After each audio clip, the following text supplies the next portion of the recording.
Je me demande combien connaissent ce petit chant, comme je vous salue très chaleureusement dans cette communion fraternelle chrétienne, et avec l'amour de Christ aujourd'hui. Combien connaissent ce petit chant? Il prend soin de toi. Vous le connaissez? Très bien. Voyons si on y arrive. Vous le connaissez, sœur? Vous connaissez? Bon. He careth for you.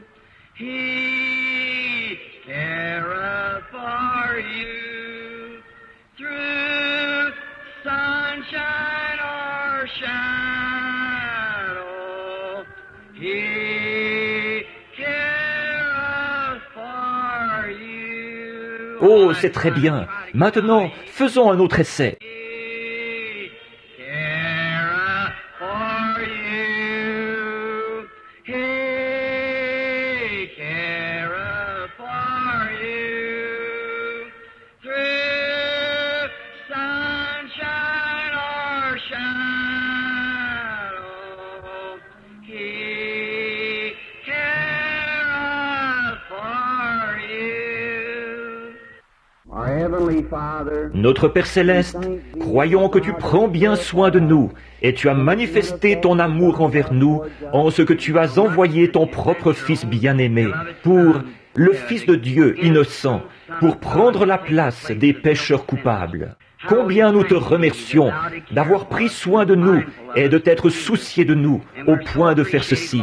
Et nous en sommes tellement reconnaissants, Seigneur. Nous sommes heureux de nous rassembler ici cet après-midi, sous la voûte des cieux, et nous demandons tes bénédictions sur ce service. Accorde, Seigneur, à chaque homme, femme, garçon ou fille qui sont ici, de faire une étude approfondie maintenant des Écritures. Nous sommes confrontés à un monde qui est sous la domination de Satan. Et Père, alors que nous étudions la puissance des démons et ce qu'ils font aux gens, nous te prions de nous donner une grande foi, et puissent beaucoup de grands signes et prodiges se faire, car nous le demandons au nom de Christ et pour la gloire de Dieu. Amen.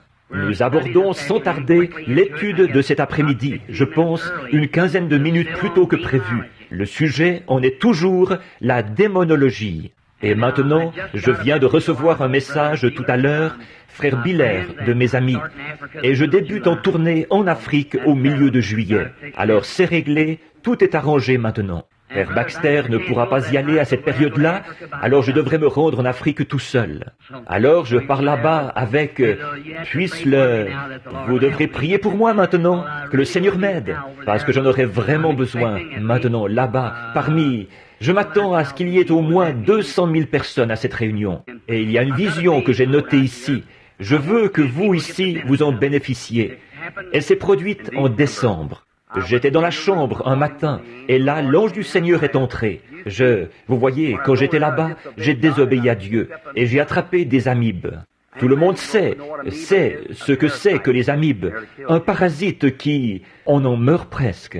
Et c'est parce que j'avais fait quelque chose que Dieu m'avait dit de ne pas faire. Combien ont entendu raconter ça? Je pense qu'il y en a certains d'entre vous ici. Je sais que ceux du tabernacle ont entendu raconter ce qui s'était passé. Dieu m'avait dit d'aller à un endroit, de me tenir loin de tel endroit, d'aller à un autre endroit, et j'ai laissé les prédicateurs me convaincre de faire le contraire. Bon, les prédicateurs, ce sont des gens formidables, et ce sont mes frères, mais écoutez ce que Dieu vous dit. C'est exact, voyez, vous avez une seule mission. Combien s'en souviennent? À un moment donné, il y avait 2 prophètes dans la Bible. Et l'un d'eux, le Seigneur lui avait dit, va à tel endroit, et ne reviens pas par, à ton retour, prends un autre chemin, et ainsi de suite. Et il avait dit, ne mange pas et ne bois pas pendant que tu seras là-bas. Et un autre vrai prophète est allé le voir, et il a dit, le Seigneur m'est apparu après qu'il t'ait apparu. Et il a dit, viens avec moi à la maison. Et le prophète a écouté ce que l'autre avait dit, et il a perdu sa vie à cause de ça. Voyez-vous, faites ce que Dieu vous dit de faire, peu importe ce que n'importe qui d'autre peut dire. Maintenant, dans cette vision, c'est ce qui m'a réveillé, le 13 septembre ou décembre. Et assis au bord de mon lit, je me demandais quel serait mon avenir. Quand je suis rentré de là-bas, ils allaient m'envoyer au lazaret. Les parasites étaient sur le point de m'emporter. Ils m'ont fait subir un examen quand j'ai posé le pied dans le pays.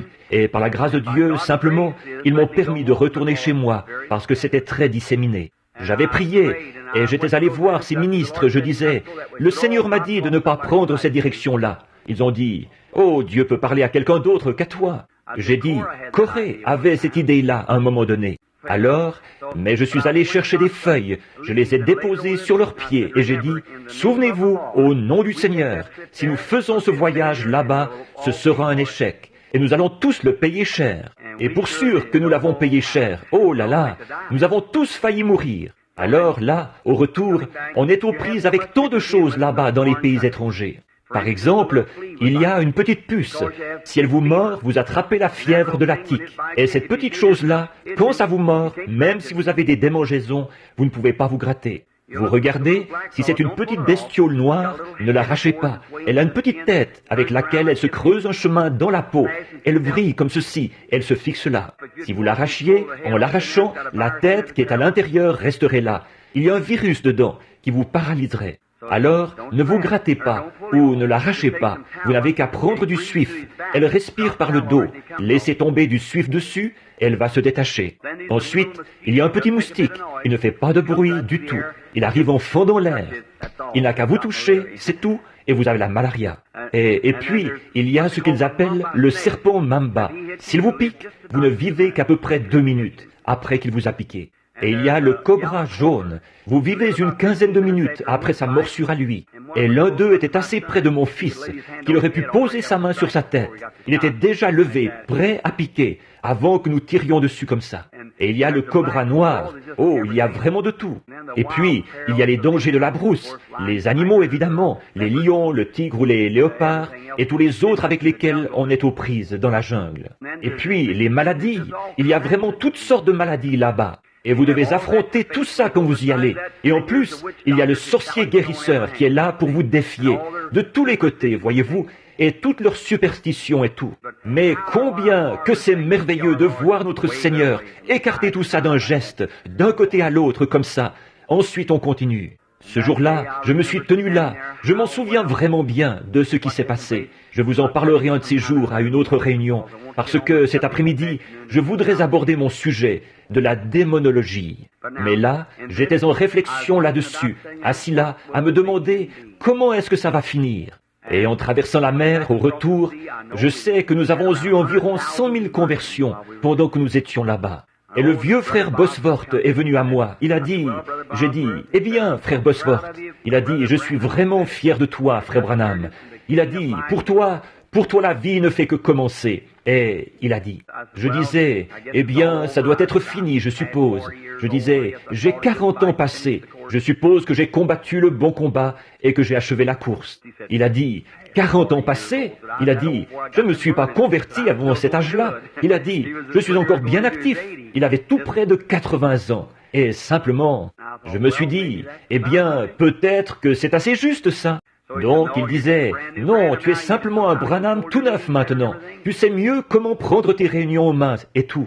Il disait, simplement, si tu t'attaques à l'Amérique comme il le faudrait, avec une réunion organisée comme il faut, où tu pourrais rester au même endroit pendant 6 ou 8 semaines, et que ce soit bien organisé et annoncé un peu partout, il disait, tu accomplirais quelque chose, mais pour notre Seigneur.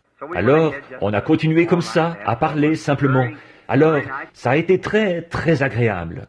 Alors, quelque temps après, j'ai eu une vision que j'étais en Amérique. Elle m'est venue, elle m'a renvoyé en Afrique. Elle me montrait cette même réunion, installée là, devant Durban. Et la première réunion est disparue peu à peu. Elle est passée à l'histoire, partie en direction de l'Ouest. La deuxième réunion est apparue, et à ce moment-là, elle était encore plus grande que la première. Et j'ai entendu un cri, et un ange venait du ciel. Il tenait une lampe puissante. Et l'ange du Seigneur qui se tient près de nous ici, il se tient toujours à ma droite, de ce côté-ci. Et il se tenait là, et il se déplaçait en formant un cercle. Et j'ai vu cet homme au-dessous de lui. Il n'est pas... Or, quand vous le voyez, lui, ce n'est pas une vision. C'est tout aussi réel que de me regarder, moi. Eh bien, vous pouvez l'entendre marcher et vous parler. Et quand n'importe quoi, c'est tout aussi réel.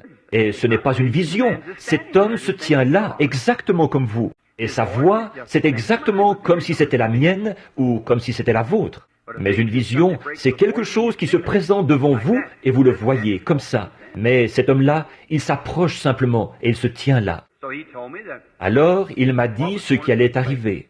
Et il a dit que cet ange est descendu, et il m'a dit de me retourner et de regarder dans cette direction-ci. Et ça semblait être en direction de l'Inde, là. Je ne dis pas que c'est en Inde, mais c'est près de là. Mais c'était des Indiens. En effet, les Africains, eux, ce sont de grands costauds, de forte corpulence. Certains d'entre eux mesurent presque 7 pieds et pèsent, 280, 300 livres, costauds. Les Zoulous, bon, et il y a les Zonghai et les Soto, et il y a beaucoup de tribus différentes. Il y avait 15 tribus différentes assises là, ce jour-là, auxquelles je parlais. Je disais une parole comme « Jésus-Christ, le Fils de Dieu ». J'allais boire un peu d'eau en attendant que ce soit transmis par tous les interprètes. L'un d'eux disait « et toutes sortes de bruits ». Dans le temps, je me disais que j'entendais les pentecôtistes parler en langue, alors que peut-être l'un parlait en émettant certains sons et que l'autre parlait en émettant d'autres sons. Voyons, comment était-ce possible?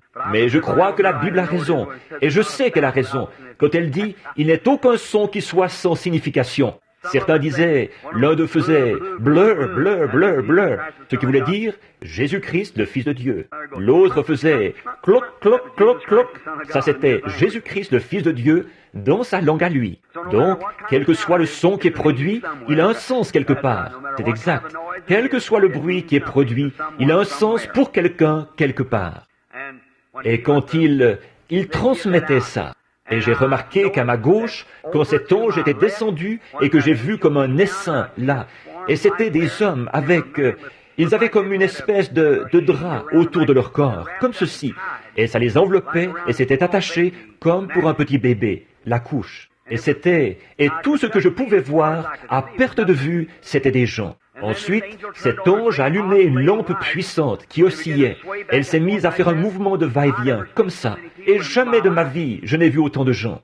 Ensuite, cet autre ange est venu très près de moi et il a dit, « Il y en a 300 000 à cette réunion. » Et je l'ai noté ici. Vous aussi, inscrivez-le sur un bout de papier, comme quand j'avais raconté que ce petit garçon ressusciterait en Finlande. Notez-le sur la page de garde de votre Bible ou quelque part, qu'à cette réunion, il va y avoir une réunion et vous en entendrez parler par quelques moyens de diffusion. Il y aura 300 000 personnes qui assisteront à cette réunion. Maintenant, voyez si ce n'est pas vrai. Elle sera donc 3 fois plus grande que l'autre.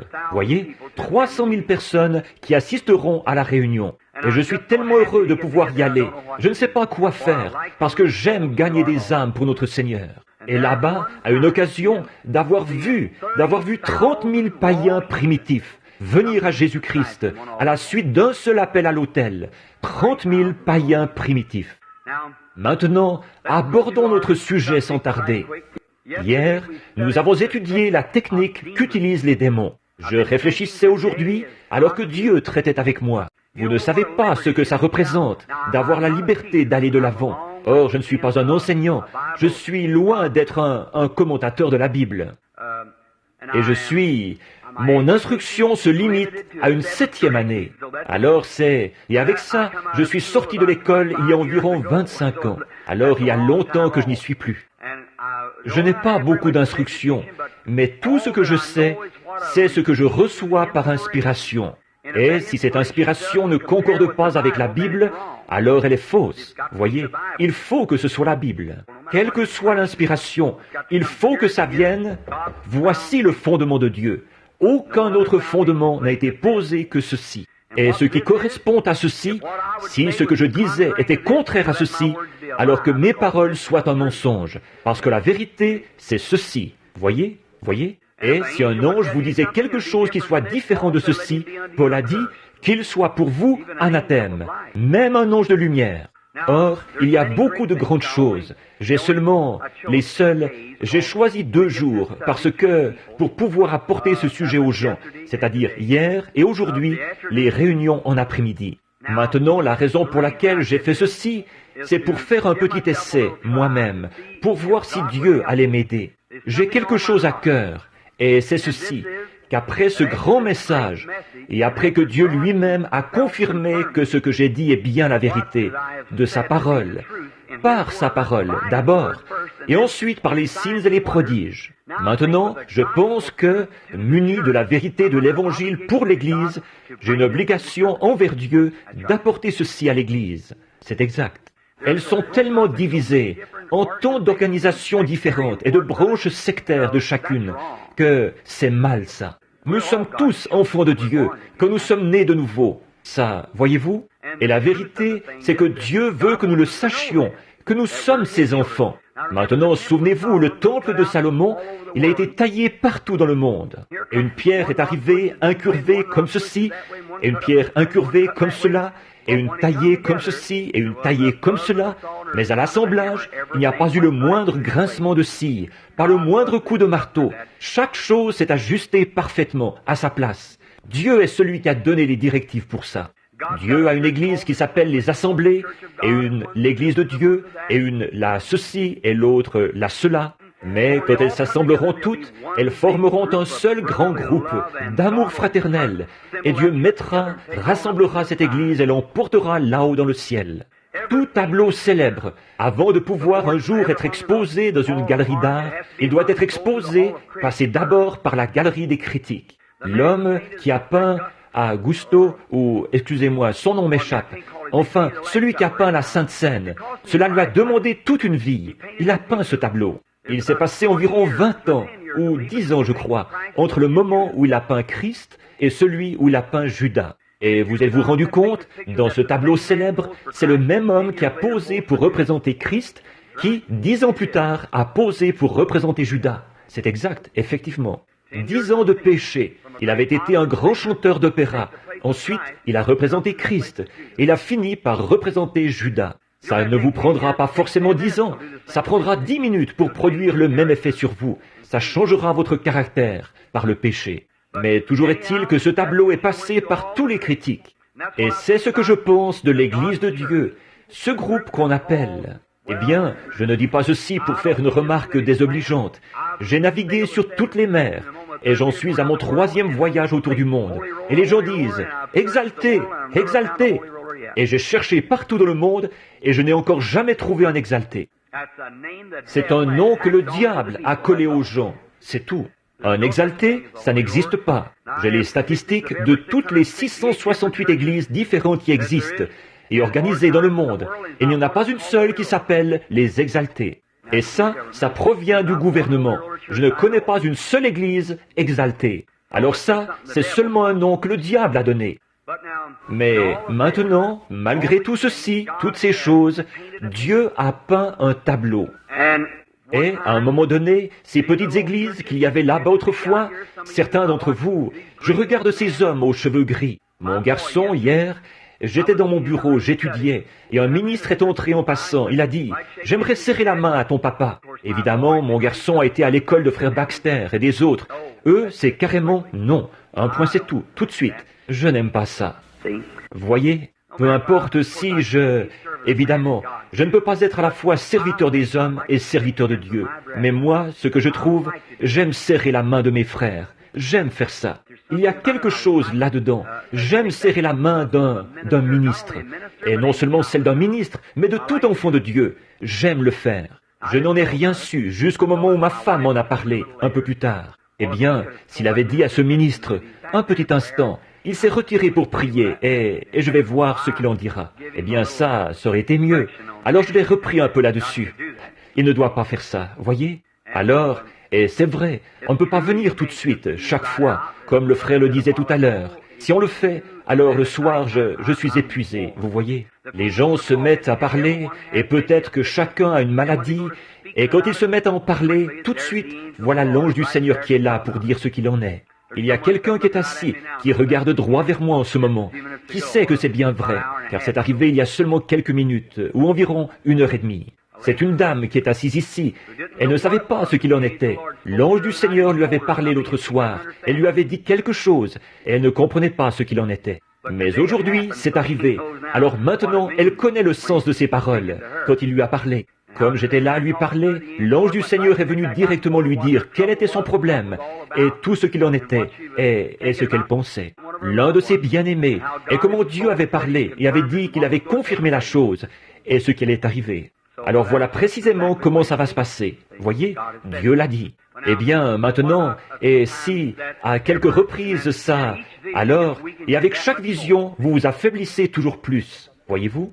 Et tout à coup, vous arrivez à l'église le soir, vous êtes complètement épuisé, si bien que vous ne savez plus trop quoi faire.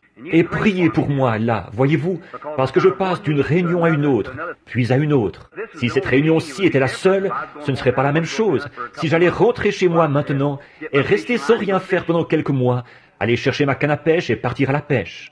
Mais il faut que je passe directement d'une réunion à une autre, directement d'une à une autre, vous voyez, c'est à cause de ça. Et vous tous priez, vous les gens ici dans l'auditoire. Ils m'ont dit hier soir que pas réagi à l'appel. Or ça, c'est assez dangereux, vous voyez. Quand il disait que, eh bien, parfois, ces lumières ne vont pas éclairer. Il y a un coin où c'est sombre entre les deux. Et j'observe l'ange du Seigneur quand il se tient ici. Je peux le sentir. Ensuite, je vais sentir qu'il s'éloigne. Et je vais observer. Il va partir et aller quelque part, se tenir là un petit moment, et je peux le voir. Et ça va se mettre à briller, et une vision va venir. Alors, je vais avoir la vision. Je vais observer l'aspect de la personne qui est là, dans ce coin-là. Je trouve la personne, ensuite je parle. Voilà ce qui se produit. Voilà ce qui arrive. On n'est pas obligé de le dire à tout le monde, mais voilà ce qui se produit. Vous voyez, tout ça, c'est dans le domaine spirituel. Alors, si cette personne ne réagit pas, ce serait comme de lire la Bible ici et de dire « ça ne vaut rien » et de s'en détourner. Vous voyez? Alors, ce serait assez moche, ça. Alors, soyez sur le qui-vive, soyez à l'écoute, soyez vigilants. Quand il parle, répondez. Voyez-vous, soyez simplement prêts à répondre à tout moment. Et alors, ma femme et frère Biller et beaucoup de personnes ce matin m'ont parlé, disant qu'un homme avait été appelé au sujet de son frère, quelque part. Il y avait quelque chose qui n'allait pas chez lui, et tout. Et cet homme n'a pas réagi à l'appel. Alors, là, il n'y a rien à faire. C'est entre Dieu et cet homme. La vision m'a quitté. Ensuite, je ne l'ai plus retrouvé, parce qu'il n'a pas répondu. Alors, soyez vigilants, soyez sur le qui-vive. Maintenant, nous allons prendre ce sujet de la démonologie et parler des démons. Or, les gens, quand on dit démons, tout de suite ils se mettent à penser, oh, du fanatisme ou quelque chose. Mais les démons sont tout aussi réels que les anges. Ils sont tout aussi réels. Et le diable est tout aussi réel comme démon que Jésus-Christ est le Fils de Dieu. Il est un démon. Le ciel est tout aussi réel. Si l'enfer n'existe pas, le ciel n'existe pas non plus. Et s'il n'y a pas de bénédiction éternelle, ou plutôt de châtiment éternel, il n'y a pas de bénédiction éternelle. S'il n'y a pas de jour, il n'y a pas de nuit, voyez. Mais aussi sûr qu'il y a le jour, il y a la nuit. Aussi sûr qu'il y a un chrétien, il va forcément y avoir un hypocrite. Aussi sûr qu'il y a quelqu'un qui est véritablement de Dieu, il y a quelqu'un qui va imiter ça, voyez. C'est tout à fait ça, le pour et le contre, le noir et le blanc, et ainsi de suite comme ça en toutes choses, dans la vie. Le vrai et le faux, partout. Et il y a un faux évangile, il y a un vrai évangile. Il y a un vrai baptême, il y a un faux baptême. Il y a un faux semblant et il y a un vrai. Il y a un vrai dollar américain et il y a un faux dollar américain. Il y a un chrétien véritable, il y a un hypocrite véritable, voyez-vous, qui ne fait qu'imiter. Alors, c'est ce qu'on trouve. Alors toutes ces choses, elles vont ensemble. Or, nous ne pouvons pas les séparer. Dieu laisse tomber la pluie. Qu'il me permette de parler un peu de quelque chose ici. Combien y a-t-il de prédicateurs ici? Levez la main. Partout, les prédicateurs, levez la main. Eh bien, que Dieu vous bénisse, frère. Maintenant, ne prenez pas ceci comme une doctrine, maintenant.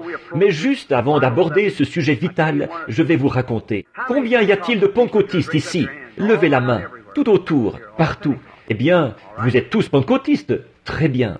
Je vais vous raconter ce qui m'est arrivé la première fois que je me suis retrouvé dans votre sphère, dans vos rangs. J'étais ici dans l'Indiana, à un endroit qui s'appelle Mishawaka. C'était le premier groupe de pentecôtistes que je voyais. Ils s'appelaient les Assemblées pentecôtistes de Jésus-Christ, je crois, ou quelque chose comme ça. Un groupe de gens formidables. Maintenant, ils ont formé ensemble une organisation et ils s'appellent les Pentecôtistes Unis. Ils se sont dissociés des autres à cause d'un désaccord sur le baptême d'eau. Ça ne fait pas d'eux des hypocrites. Il y a de nombreux chrétiens véritables, des vrais chrétiens véritables, nés de nouveau du Saint-Esprit parmi eux. Et Dieu leur a donné le Saint-Esprit, à eux qui ont été baptisés dans le nom de Jésus, et il a donné le Saint-Esprit aux autres qui ont été baptisés dans le Père, Fils, Saint-Esprit. Alors, Dieu donne le Saint-Esprit à ceux qui lui obéissent. Alors qui a reçu? Qui lui a obéi? Voilà. Si vous pouviez seulement oublier ça, et ceux qui veulent être de telle manière, laissez-les faire. Et vous, allez-y, soyez des frères, c'est tout. Ce qui a causé ça, c'est qu'ils se sont divisés, qu'ils se sont séparés. Voyez, quoi? De briser, de démolir, de rompre la fraternité, de vous mettre à part et de vous séparer. Non, monsieur, nous ne sommes pas séparés, nous sommes un, c'est exact. Mais quand j'étais là-bas, j'observais ces gens-là. Or moi qui sortais d'une petite église baptiste du Sud, bien ordinaire, eh bien, je voyais ces gens. Je suis entré là, ils tapaient des mains, ils s'égosillaient. L'un d'entre eux, heureux de dire que je suis l'un d'entre eux. J'ai pensé, oh, pfiou. Tout à coup, quelqu'un est passé en dansant, en y mettant toute son énergie. J'ai pensé, quelle façon de se conduire à l'église. Je n'ai jamais rien entendu de pareil. Je ne les lâchais pas des yeux, partout, je me demandais, eh bien, mais qu'est-ce qui se passe avec ces gens? Or, vous m'avez entendu raconter l'histoire de ma vie, quand je m'étais retrouvé à cette réunion là-bas. Mais voici une chose que je n'ai jamais racontée, que je n'ai encore jamais racontée en public. Alors, maintenant, si vous voulez l'effacer de votre enregistrement, eh bien, c'est libre à vous. Très bien. Alors, là, j'observais. Et bon, je me disais, eh bien, ces gens, ce sont les gens les plus heureux que j'ai vus de ma vie. Ils n'avaient pas honte de leur religion. Nous, les baptistes, il nous arrive d'avoir un peu honte de temps à autre, vous savez. Voyez, et quand ils vont prier, vous savez, ils vont se mettre derrière l'éventail, vous savez. Mais ces gens-là, ce n'était pas leur cas, frère. Ils avaient de la religion partout, en dedans, en dehors et partout sur eux.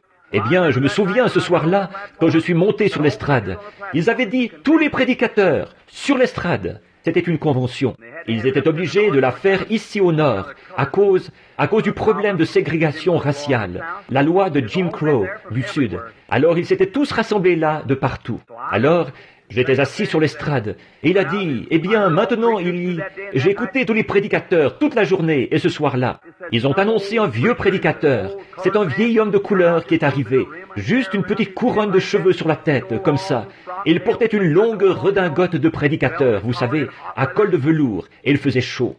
Le pauvre vieux est arrivé comme ceci. Il a dit, mes chers enfants, il a dit, je voudrais vous raconter, et il s'est mis à témoigner. Je devais être le plus jeune de ceux qui étaient assis sur l'estrade. Et donc, il disait, je vous le dis, il a pris son texte dans Job. Où étais-tu quand je fondais le monde? Dis-moi sur quoi ces bases sont appuyées. Tous ces autres prédicateurs avaient prêché au sujet de Christ, quelque chose comme on avait l'habitude d'entendre. Je les avais écoutés et j'y avais pris plaisir. Mais pas ce vieux-là. Il est retourné en arrière environ 10 000 ans avant le commencement du monde. Il est allé jusque dans les cieux et il est redescendu en traversant le ciel, ce qui se passait là. Eux, ce sur quoi ils avaient prêché tout le long, pendant la journée, lui, il a prêché sur ce qui se passait dans le ciel. Il a ramené Christ sur l'arc-en-ciel horizontal, tout là-bas, quelque part dans l'éternité. Mais il n'avait même pas prêché pendant 5 minutes, ce vieux-là, et quelque chose s'est emparé de lui. Il a sauté en l'air, il a claqué des talons, et il s'est écrié « Youpi !» Il avait à peu près autant de place que j'en ai ici. Il a dit « Je n'ai pas assez de place pour prêcher !» Et il s'en est allé comme ça. Eh bien, je me suis dit, si cette chose-là produit cet effet sur un homme qui a peut-être 80 ans, qu'est-ce qu'elle fera sur moi? Voilà ce que je veux. Voilà ce que je veux.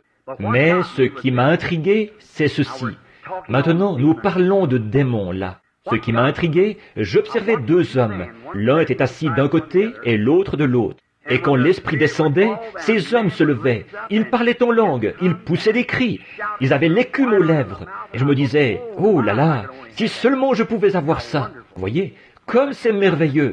Oh, j'aime vraiment ça. Eh bien, je suis allé dans le champ de maïs. Et je vous ai raconté l'histoire de ma vie. Vous l'avez lu dans le livre. J'y ai dormi toute la nuit. Le lendemain matin, j'y suis retourné. Alors je me suis dit que j'allais faire un test. J'ai une façon de faire les choses dont personne n'est au courant. Seulement Dieu et moi. Alors là, je prononce un oracle. Et je vais voir quel esprit est dans un homme. Vous le voyez ici même sur l'estrade. Vous voyez? Et donc, je me suis mis à parler à l'un de ces hommes. Je les avais vus, ils étaient assis l'un près de l'autre. Et ils se prenaient par la main, ils dansaient, ils poussaient des cris. Je me disais, oh là là, moi je trouve que ça a l'air de quelque chose de réel. Et j'ai pris l'une de ses mains. J'ai dit, bonjour monsieur. Il a dit, bonjour. Un homme très bien, du type gentleman. J'ai dit, êtes-vous un ministre? Il a dit, non monsieur, je ne suis qu'un laïc. Alors j'ai engagé une petite conversation avec lui pour capter son esprit. Voyez, il ne le savait pas, personne ne le savait. Je n'en ai jamais parlé. Il s'est passé des années avant que j'en parle. Alors mais quand j'ai vu ce qu'il en était, ça sonnait juste, parfaitement. C'était un chrétien. Cet homme était un saint de Dieu, absolument. J'ai pensé, frère, c'est très bien. Mais ce qui est bizarre, quand j'ai trouvé l'autre homme, c'était le contraire. Il vivait même avec une femme qui n'était pas sa femme. C'est exact. Et j'ai vu ça s'approcher de lui, une vision. Je me suis dit, oh là là, ce n'est pas possible. Et cet homme, je me suis dit, bon, alors, cet esprit qui est parmi ces gens, il est mauvais. Un point, c'est tout. Alors, ce soir-là, je suis allé à la réunion, et les bénédictions descendaient. Je priais Dieu, et le Saint-Esprit, l'ange du Seigneur attestait qu'il s'agissait bien du Saint-Esprit. Et le même esprit qui descendait sur cet homme-ci, descendait sur cet homme-là. Et quand le Saint-Esprit descendait, ils se levaient tous les deux, et tous les deux, ils poussaient les cris. Ils hurlaient et louaient le Seigneur. Ils parlaient en langue, ils dansaient. Je disais, je ne saisis vraiment pas, Seigneur. Là, je ne vois pas ça dans la Bible, que ça pourrait être juste. Là, j'ai dit, peut-être que c'est moi qui suis séduit. Voyez, j'ai dit, maintenant voici, je suis strictement fondamentaliste pour ce qui est de la Bible. Il faut que ce soit ceci. Voyez, j'ai dit, Seigneur, tu sais comment je suis. Il faut que je le vois dans ta parole. Et je ne comprends pas. Voilà que le Saint-Esprit descend sur cet homme-ci, que le Saint-Esprit descend sur cet homme-là, et l'un d'eux est un saint, et l'autre est un hypocrite. Et je le sais. Je le sais, j'aurais pu prendre cet homme à part et le lui prouver, ou le lui signaler sur les lieux, lui dire ce qu'il en était, comme j'aurais pu le faire à cet homme qui était assis ici hier soir, qui n'était rien d'autre qu'un imposteur, s'il n'y en a jamais eu un, assis là. Et j'aurais dû dénoncer la chose, mais il se serait levé et se serait mis à faire des histoires. Alors j'ai simplement laissé tomber, parce que c'était la réunion, mais je savais qui c'était. Oui, monsieur. Il y en avait deux, qui étaient assis au fond l'autre soir. Ils font partie d'une certaine église de la ville, ici. Des vrais critiqueurs. Je les ai vus. Mais si on fait ça, c'est là que les ennuis commencent. Je l'ai fait bien des fois. Je les laisse faire, c'est tout. Ça ne fait rien. Dieu est au courant. C'est lui le juge. Que m'interpelle une fois, et là vous verrez quelque chose se produire. Vous voyez, que lui le fasse. Comme le démon, ce n'est pas moi qui ai appelé le démon à sortir. Il est simplement venu à moi et il m'a défié. C'est là que Dieu est entré en action. Voyez-vous, c'est exact. Et vous avez vu ce qui s'est passé. Très bien. Mais j'ai simplement laissé tomber. À la réunion, ça n'a pas été facile à cause de ça. Parce que cet esprit était là, qui cherchait continuellement à m'attaquer. Voyez-vous? Et alors, j'ai simplement continué. Mais bon, ces hommes, je ne comprenais pas ça. Et c'est 2 ans plus tard, ou 3, alors que j'étais à Greens Mill, Indiana, ici, à la réserve scout, je m'étais retiré dans une vieille caverne, là où je vais pour prier. Et là, je disais, Seigneur, je ne comprends pas ce qui est arrivé à ce groupe de gens. Les gens les plus gentils que j'ai jamais rencontrés de toute ma vie. Et je ne comprends pas comment il pourrait s'agir là d'un mauvais esprit. Quand alors, tu connais l'intégrité de mon cœur. Tu sais combien je t'aime et comme je t'ai servi. Et ce même esprit qui est ici avec moi était sur ces gens. Et il était sur ce gars-là, même chose. Alors, je ne comprenais pas. Et le Seigneur est descendu dans sa miséricorde et il m'a montré. Voici ce qu'il en était. Il faut que ce soit scripturaire, première chose. Il a dit, prends ta Bible. Et j'ai pris ma Bible. J'ai dû tenir cette Bible pendant 10 minutes, sans que qu'aucune autre parole ne vienne. J'ai simplement attendu quelques instants. Je l'ai entendu dire de nouveau, prends Hébreux 6 et commence à lire. C'est ce que j'ai fait. Et arrivé au passage où il est dit, la pluie tombe souvent sur la terre pour l'abreuver et la préparer, l'apprêter pour ce qui... Mais les épines et les chardons, qui sont prêts d'être rejetés, ont fini par y mettre le feu. Et c'est là que j'ai saisi. Je me suis dit, voilà ce que c'est, grâce soit rendue à Dieu, voilà ce que c'est. Voyez, maintenant Jésus a dit, un semeur est sorti semer des semences, n'est-ce pas? Bon, tous, vous êtes chrétiens ici, tout le monde a levé la main, en tout cas, des pentecôtistes, des chrétiens nés de nouveau. Très bien. Il a dit, un semeur est sorti semer des semences. Et pendant qu'il dormait, son repos, la mort dans l'intervalle, voyez, et pendant qu'il dormait, un ennemi est venu semer de l'ivraie dans ce champ. De l'ivraie, qu'est-ce que c'est? Des mauvaises herbes, des ronces et tout. Bon. Et quand le laboureur, le prédicateur, a vu pousser cette ivraie, il a dit, je vais aller l'arracher. Il a dit, non, tu arracherais aussi le blé, laisse-les croître tous deux ensemble. Il y a un champ de blé ici. Il contient des plantes rampantes, des orties, de l'herbe aux sorciers et tout le reste. Pas vrai? Par contre, là, il contient du blé. Maintenant, la pluie tombe souvent sur la terre pour l'abreuver. Or, la pluie, c'est pourquoi? Pas pour arroser l'ortie. Maintenant, regardez bien et soyez attentifs. Pas pour arroser la plante rampante. La pluie est envoyée pour le blé, mais l'ortie et la mauvaise herbe sont tout aussi assoiffées que le blé. Et la même pluie qui tombe sur le blé tombe sur la mauvaise herbe. Et cette petite mauvaise herbe va se redresser comme ça, toute heureuse et dans l'allégresse, tout autant que le petit blé va se redresser, lui-même se redresser. Mais c'est à leurs fruits que vous les reconnaîtrez.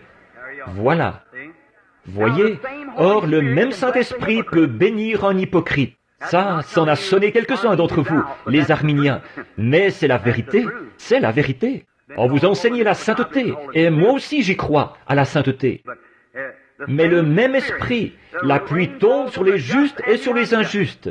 Mais c'est à leurs fruits que vous les reconnaîtrez. Si je regarde ici et que je vais chercher du blé, je rapporte du blé. Mais les mauvaises herbes, c'est tout attaché ensemble. Et elles vivent de la même pluie qui est tombée pour le blé. Et la pluie n'a pas été envoyée pour les mauvaises herbes, elle a été envoyée pour le blé. Mais comme la pluie est dans le champ, que le blé est, que les mauvaises herbes sont dans le champ de blé, elles ont profité tout autant de la pluie que les autres. Et la même pluie qui a fait vivre le blé a fait vivre la mauvaise herbe. Toutes les choses qui sont dans le naturel sont un type du spirituel. C'est ce que nous enseignons. Voilà ce qu'il en est, la démonologie, des démons qui imitent le christianisme et qui reçoivent quand même la bénédiction. Ce n'est pas du lait écrémé, ça, les frères, si vous pouvez le recevoir. Voyez, maintenant c'est la vérité. Alors, je ne suis pas sauvé aujourd'hui parce que je peux pousser des cris. Je suis sauvé, non pas parce que je me sens sauvé, je suis sauvé parce que j'ai rempli les conditions que Dieu a posées dans cette Bible.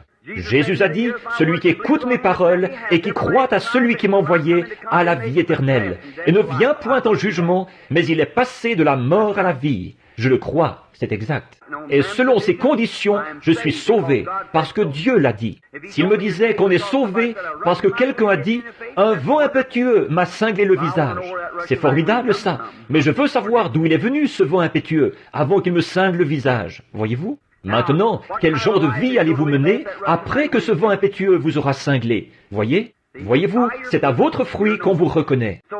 Donc, les démons peuvent œuvrer au beau milieu des chrétiens. Le croyez-vous? Regardez Paul. Paul a dit, bon, c'est ici que la pluie du dernier jour. S'il y en a ici, pardonnez-moi si je dis quoi que ce soit contre vous. Je ne dirai rien contre vous, pas plus que je n'en dirai contre les assemblées, ou n'importe qui, les baptistes, ou n'importe qui d'autre. C'est la vérité qui est la vérité. Où vous avez dévié, c'est ici. Vous faites des prophètes de ces hommes et de ceux qui ne sont pas prophètes. On n'est pas prophète parce qu'on nous a imposé les mains. Et on est prophète, voyez? Dans la Bible, il y a un don de prophétie. C'est là que vous avez fait erreur. La différence entre le don de prophétie et un prophète. Le don, Dieu à plusieurs reprises et de plusieurs manières a parlé à nos pères à travers les prophètes, dans ces derniers jours à travers son Fils, Jésus-Christ. Et il y a 9 dons spirituels en action dans le corps de Christ. Ça pourrait être sur cette femme-ci ce soir, la prophétie. Et il se pourrait que ce ne le soit plus jamais de toute sa vie. Il se pourrait que ce soit sur cette femme-ci le lendemain soir. Il se pourrait que ce soit sur cet homme-ci la fois d'après. Il se pourrait que ce soit sur celui-là, là-bas, la fois d'après. Ça ne fait pas d'elle un prophète. Ça ne fait de personne un prophète. C'est un don de prophétie en vous. Et avant que cet homme ou que cette prophétie puisse être donnée à l'Église, elle doit être jugée en présence de 2 ou 3 juges spirituels. Pas vrai? Or Paul a dit, vous pouvez tous prophétiser successivement. Si celui-ci a une révélation, que celui-là se taise. Eh bien, dans ce cas, ils seraient tous prophètes, selon l'enseignement d'aujourd'hui. Non, Église pentecôtiste, on a tout mélangé. Et c'est pour cette raison que Dieu ne peut pas entrer, tant que nous n'aurons pas redressé et aligné la chose sur la Bible. C'est exact. Il faut trouver le bon sentier. Comment peut-on bâtir une maison sans regarder le plan? Voyez, il faut prendre un bon départ. Maintenant, là, un prophète, on n'a jamais vu personne se tenir devant Ésaïe, devant Moïse. Il y en a un qui s'est tenu devant lui un jour, Corée, et a cherché à contester avec lui. Et Dieu a dit, séparez-vous, je vais ouvrir la terre. On est prophète. Les dons et les appels, sans repentance. C'est la prédestination de Dieu dès le plus jeune âge. Tout était parfait, constamment, exactement ce qu'il disait. C'était la vérité, confirmée et mise en évidence. C'est la parole de Dieu qui vient au prophète.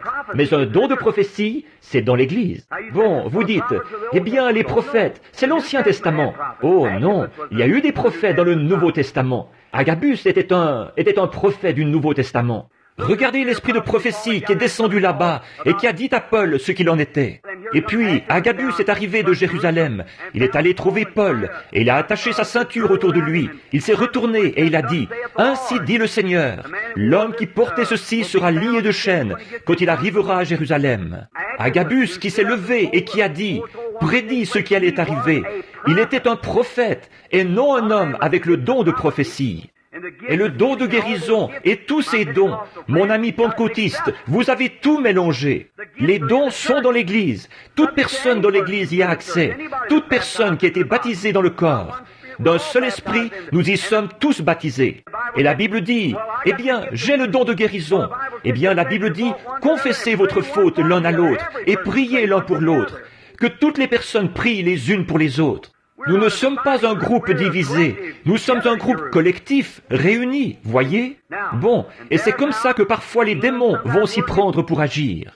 Maintenant, observez ce que Paul a dit. Si quelqu'un parle en langue et que quelqu'un d'autre interprète, que ce qu'il a dit soit jugé avant que l'Église puisse le recevoir. Maintenant, ce ne sera pas une citation de l'Écriture ou quelque chose comme ça. Dieu ne se répète pas, mais ce sera un avertissement adressé à l'Église. Alors, si de bons juges disent « Recevons cela », très bien, c'était du Seigneur. Le deuxième dit « Recevons-le », que par la bouche de 2 ou de 3 témoins, toute parole soit établie. Alors l'Église le reçoit et on se prépare en conséquence. Si ce qui a été dit n'arrive pas, alors vous avez un mauvais esprit parmi vous. C'est exact. Et si la chose arrive, alors remerciez Dieu. L'Esprit de Dieu est parmi vous, voyez? Alors c'est là qu'il faut bien surveiller et être prudent. Donc, ne cherchez pas à forcer les choses. Il n'y a rien que je puisse faire pour avoir les yeux bruns si j'en ai des bleus, voyez-vous. Il faut que je me contente de mes yeux bleus. Maintenant, c'est là que les démons agissent dans la sphère des gens spirituels. Maintenant, nous entrons dans quelque chose de profond ici, et j'espère que ce n'est pas trop profond. Maintenant, dans 1 Samuel 28, je veux maintenant lire un passage de l'Écriture ici. Je voudrais que vous écoutiez attentivement.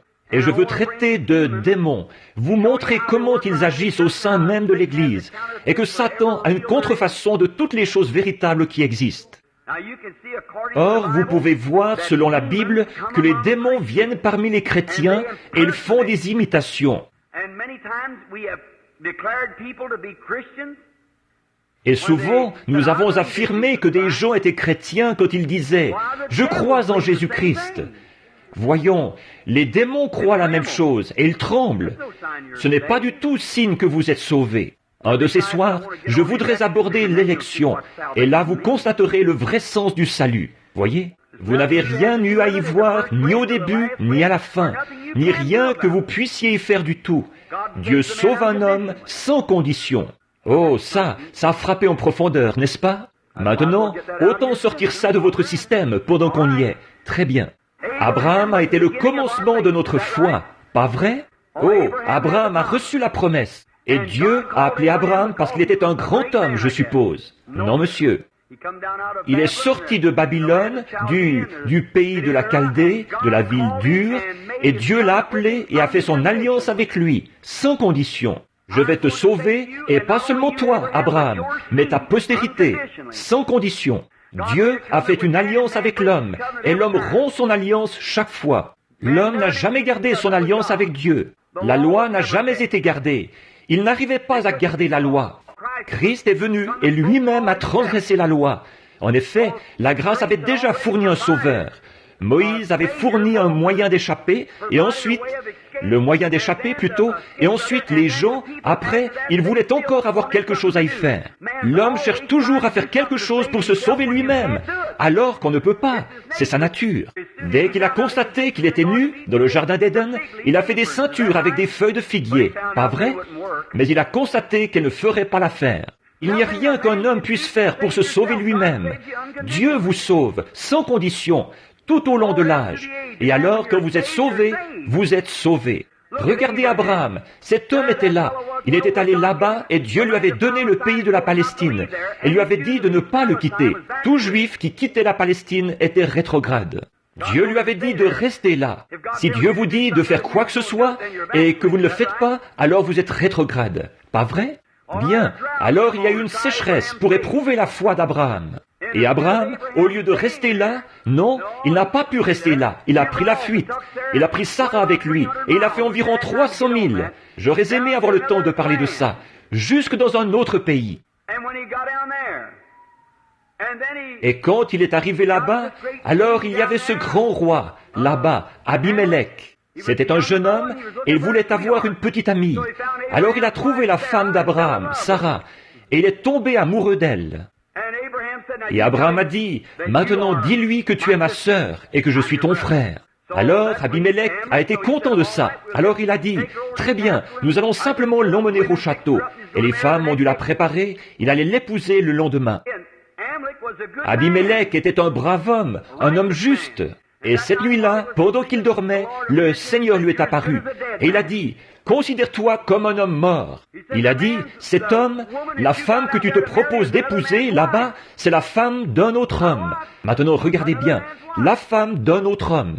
Mais il a dit, « Seigneur, tu connais l'intégrité de mon cœur. » Un homme juste, saint. Tu connais l'intégrité de mon cœur. Cet homme m'a dit que c'était sa sœur. Ne m'a-t-elle pas dit elle-même que c'était mon frère? Il a dit, Dieu a dit, je connaissais l'intégrité de ton cœur. Et c'est pour cette raison que je ne t'ai pas laissé pécher contre moi. Mais c'est mon prophète. Alléluia. Qu'est-ce qu'il était? Rétrograde. Et un petit filou qui montait. Pas vrai? Oh non, des petits mensonges pieux, ça n'existe pas. Ou bien ce sont des mensonges tout noirs, ou bien ce ne sont pas des mensonges du tout. Cet homme qui était là, il a carrément dit un mensonge en disant que c'était sa sœur, alors que c'était sa femme. Il tournait autour du pot et il était rétrograde. Et ici, il y avait un homme juste qui s'est tenu devant Dieu et qui a dit, « Seigneur, tu connais mon cœur. Mais je n'écouterai pas ta prière, Abimelech, mais ramène-la lui, et qu'il prie pour toi. Il est mon prophète, lui, je l'écouterai. » Oui, un rétrograde, un menteur, mais c'est mon prophète. N'est-ce pas la vérité?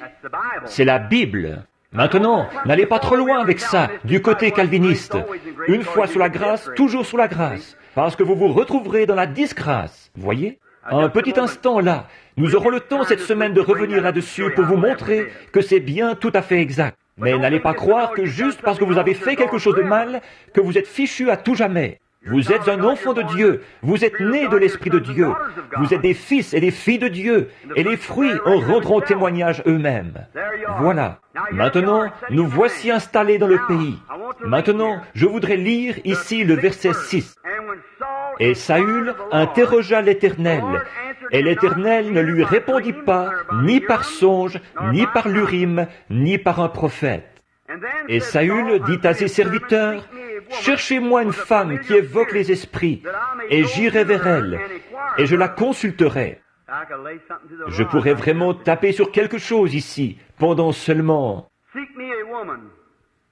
Cherchez-moi une femme qui évoque les esprits. Et son serviteur lui dit, « Voici, il y a à Endor une femme qui évoque les esprits. » Et Saül se déguisa et revêtit des vêtements, d'autres vêtements. Et il s'en alla, lui et 2 hommes avec lui. Et ils vinrent de nuit chez la femme. Et ils dirent, « Viens pour moi, je te prie, par un esprit, et fais-moi monter celui que je te dirai. » Et la femme lui dit, « Voici, tu sais que Saül a fait. Tu sais, il a retranché du pays tous les évocateurs d'esprit et 10 heures de bonne aventure. C'est pourquoi, dresses-tu un piège à mon âme pour me faire mourir? » Et Saül répondit, lui jura par l'Éternel, disant, « L'Éternel est vivant, s'il t'arrive aucun mal. » Et la femme dit, « Qui te ferai-je monter? » Et il dit, fais-moi monter Samuel.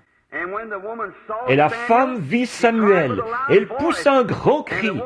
Et la femme parla à Saül, disant, pourquoi m'as-tu trompé? Et tu es Saül. Et le roi lui dit, ne crains point, mais que vois-tu?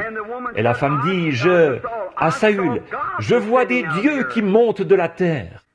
Et il lui dit, quelle était sa forme? Et elle dit, c'est un vieillard qui monte, et il est enveloppé d'un manteau. Et Sam, évidemment, c'est ce manteau de prophète, voyez. Connut que c'était Samuel, et il se tint, et le visage contre terre, et se prosterna. Et Samuel dit à Saül, pourquoi as-tu troublé mon repos, et m'as-tu fait monter? Et Saül répondit et dit, je suis dans une grande détresse, parce que les Philistins me font la guerre, et Dieu s'est retiré de moi, et ne me répond pas, ni par prophète, ni par songe. Et je t'ai appelé pour me faire savoir ce que je dois faire. Et Samuel dit, pourquoi m'interroges-tu quand l'Éternel s'est retiré de toi et qu'il est devenu ton ennemi? Et l'Éternel a fait pour lui-même comme il me l'a dit. Et l'Éternel a déchiré son royaume d'entre tes mains et l'a même donné à David. Maintenant, beaucoup d'entre vous, vous connaissez bien ceci. Maintenant, nous voulons nous y mettre sans tarder et que Dieu nous aide maintenant, pendant quelques instants, à nous pencher là-dessus. Maintenant, observez, il y avait un homme, Saül, qui était considéré à un moment donné comme un prophète, car il prophétisait avec les prophètes. Pas vrai, les enseignants? Maintenant, ici, l'homme était rétrograde. Pas vrai? Mais rappelez-vous où Samuel a dit qu'il serait, avec lui le lendemain, parti prématurément, voyez-vous? Très bien. Si vous ne voulez pas écouter Dieu, Dieu vous ôtera de la terre. Regardez dans l'épître aux Corinthiens, là, comment Paul a mis ses gens en ordre. Il a dit, d'abord je rends grâce à Dieu à votre sujet, de ce qu'il n'y ait pas de telles choses parmi vous, et tout, et de ce qu'il ne vous manque aucun don spirituel. Il leur disait ce qu'ils étaient, côté position en Christ. Ensuite, il est passé à l'attaque, les a corrigés. Il leur a parlé de leurs femmes prédicateurs et de ce qu'ils faisaient et qu'ils mangeaient à la table du Seigneur. Il y avait même un homme qui vivait avec sa belle-mère. Et il a dit, quant à cet homme en Christ, livrez-le au diable pour la destruction de la chair, afin que l'âme soit sauvée. Voyez-vous, c'est ça, livrez-le. La Bible dit, c'est pour cela qu'il y a parmi vous beaucoup d'infirmes et de malades, et qu'un grand nombre dorment, partis prématurément à cause du péché. Dieu vous a retiré du chemin, un bon signe que vous étiez un chrétien, si vous avez été retiré. Alors maintenant, remarquez ici, Saül était considéré comme l'un des prophètes, ou comme faisant partie des prophètes, parce qu'il prophétisait. Et là, il était rétrograde, parce qu'il avait désobéi à Dieu et son royaume lui avait été arraché d'entre les mains et avait été placé entre les mains de David, que Dieu avait oint par Samuel avec la cruche d'huile. Remarquez, à l'époque, il y avait 3 moyens par lesquels il pouvait découvrir des choses de la part de Dieu. Le premier était le prophète, le deuxième était un songe, et le troisième était l'Urim-Tumim. Et aucun d'eux ne voulait répondre. Vous savez ce qu'est un prophète, vous savez ce qu'est un songe spirituel, et vous savez ce qu'était l'Urim-Tumim. Vous savez, l'autre jour, j'ai demandé à un homme quelque chose au sujet de l'Urim, et cet homme n'a pas pu me dire ce que c'était, l'Urim-Tumim. Évidemment, c'était Dieu qui répondait par ces choses, voyez, et le diable produit une contrefaçon de chacun, le devin, le faux prophète et le christalomancien. Voyez, or l'Urim-Tumim était accroché à la poitrine d'Aaron, ici. L'Urim-Tumim la couvrait, des pierres, et on l'accrochait dans le temple. Et quand ils n'étaient pas certains, ils allaient devant Dieu pour la réponse. Et une lumière brillait sur cet Urim-Tumim, là, pour faire savoir si c'était la volonté de Dieu ou pas. Or, quand l'Urim-Tumim ne répondait pas, or ça, c'était la réponse directe de Dieu. Maintenant, l'Urim-Tumim d'aujourd'hui, le diseur de Bonaventure a pris une boule de cristal pour imiter cela. Une fausseté. Dieu est dans une trinité, les pouvoirs de Dieu sont dans une trinité, et le diable est dans une trinité, et ses pouvoirs sont dans une trinité. Et je peux le prouver par la Bible. Et cet Urim-Tumim, c'est tout simplement la boule de cristal que le diable utilise aujourd'hui. Et le faux prophète d'ici, d'aujourd'hui, celui que nous avons maintenant, c'était ou la magicienne ou le diseur de Bonaventure là-bas, c'est ce qui a remplacé le prophète du côté du diable. Vous voyez ce que je veux dire? Et puis, l'Urim-Tumim, aujourd'hui, c'est cette Bible. Si quelqu'un a donné une prophétie ou un songe, et que ça ne concorde pas ou ne se reflète pas dans la Bible de Dieu, c'est faux. Ne le croyez pas. Dernièrement, un homme est venu me voir. Il vient de l'Inde, où je dois aller prochainement, un brave petit prédicateur. Il disait, « Frère Branham, je suis venu ici. » Il disait, « Une femme avait le Saint-Esprit et... » Il disait, « C'était une femme tellement charmante, tellement gentille. » Il disait, et elle s'était mariée 4 fois, elle vivait avec son 4e mari. Et j'ai dit, eh bien, comment est-ce possible, Seigneur? Et il disait, je suis allé le consulter, et j'ai dit, oh, gloire à Dieu. J'ai dit, Alléluia, loué soit l'Éternel. Tout simplement ce genre de gars-là, vous savez. J'ai dit, Alléluia, loué soit l'Éternel. Il a dit, le Seigneur m'a dit, voici, je vais te donner un songe. Et il a dit, j'ai rêvé que ma femme, je l'ai vue qui vivait en adultère. Et elle est revenue vers moi, et elle a dit, « Oh, veux-tu me pardonner, Victor? Veux-tu me pardonner? Je ne... » Voyons, j'ai dit, « Bien sûr que je vais te pardonner et te reprendre. » Il a dit, « Alors c'est ce que j'ai fait. » Il a dit, « Voyez-vous, je pardonne. » J'ai dit, « Victor, votre songe était bien beau, mais c'est le diable qui vous l'a donné. » Il a dit, « Comment ça? » J'ai dit, « Il ne concorde pas avec la parole de Dieu. Elle vit dans l'adultère, absolument. Elle ne peut pas vivre avec 4 hommes. Exact. Si elle quitte celui-là et retourne à son premier, elle se retrouve dans une situation pire qu'au départ. Elle doit vivre seule jusqu'à la fin de sa vie. J'ai dit, vous savez que ça ne concorde pas avec la parole de Dieu. Alors votre songe était faux. J'ai dit, il ne concorde pas du tout avec ceci. Et quand un prophète avait donné une prophétie, qu'il l'avait prononcée, et qu'on voulait voir si cette prophétie était vraie, il la présentait devant l'Urim-Tumim. Et si la voix de Dieu faisait briller les lumières sur l'Urim-Tumim, alors c'était la vérité absolue. Et si un homme donne une interprétation, donne un songe, donne quelque chose par rapport à la Bible, ou quoi que ce soit, et que ça ne concorde pas avec la Bible de Dieu, c'est faux. C'est ça l'Urim-Tumim d'aujourd'hui. La parole de Dieu parle. Et c'est la voix directe de Dieu, comme l'Urim-Tumim l'était avant que la Bible ait été écrite. Amen. Alléluia. Je me sens pas mal religieux en ce moment. Ne me prenez pas pour un fanatique, si c'est ce que vous faites. Je sais où j'en suis. Je ne suis pas agité. C'est exact. Voici la vérité, la parole de Dieu. Peu m'importe le genre de songe que vous avez eu, ou le genre de prophétie que vous avez donné. Si ce n'est pas la parole de Dieu, c'est faux. Si ça ne concorde pas avec cette parole. C'est ça le problème aujourd'hui. L'un a un songe, l'autre a une vision, l'autre a une langue, l'autre a une révélation. C'est pour ça que c'est tout mélangé, et tout. Si bien qu'on se retrouve avec des dénominations et de la division partout. Vous devriez ramener cela à un fondement final. Et c'est la parole de Dieu. C'est vrai. Les églises se fondent sur l'un qui dit « Oh, Jésus revient sur un cheval blanc, je le sais, je l'ai vu en vision. » Ils font une église de ce genre-là. Oh, alléluia, il revient sur une nuée. Ils en font une de cette sorte. Ils se divisent et se séparent, et se traitent mutuellement de perchoirs de buse, et de repères de poux, et de tout le reste. Voyons, frères, ça prouve dès le départ que votre cœur n'est pas droit devant Dieu quand vous faites ça. C'est exact, nous sommes frères. Nous devons nous soutenir les uns les autres. Nous avons besoin les uns des autres. Maintenant, regardez, Saül était rétrograde, et il est allé là-bas. Dieu avait détourné de lui sa face. Il est allé consulter les prophètes. Les prophètes sont allés. Ils ont essayé de prophétiser, et Dieu a coupé. Il a refusé de donner une vision. Le prophète est ressorti. Il a dit, « Je n'y peux rien. Non, il ne m'a absolument rien dit à ton sujet. » Eh bien, alors, il a dit, « Seigneur, donne-moi un songe. » Nuit après nuit, aucun songe n'est venu. Ensuite, il est allé devant l'Urim-Tumim et il a dit, « Oh Dieu, j'ai essayé par les prophètes, j'ai essayé par les songes. Maintenant, aide-moi, veux-tu » Il a coupé. Aucune lumière du tout n'a brillé. Ensuite, il a eu recours à une magicienne, vile, dégradée. Il est allé la voir. Il s'est faufilé jusque-là. Il s'était déguisé. Et cette magicienne se présente là et fait monter l'esprit de Samuel. Bon, je sais ce que vous pensez.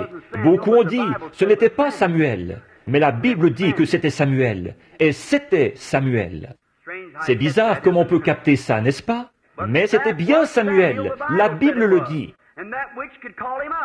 Et cette magicienne pouvait le faire monter.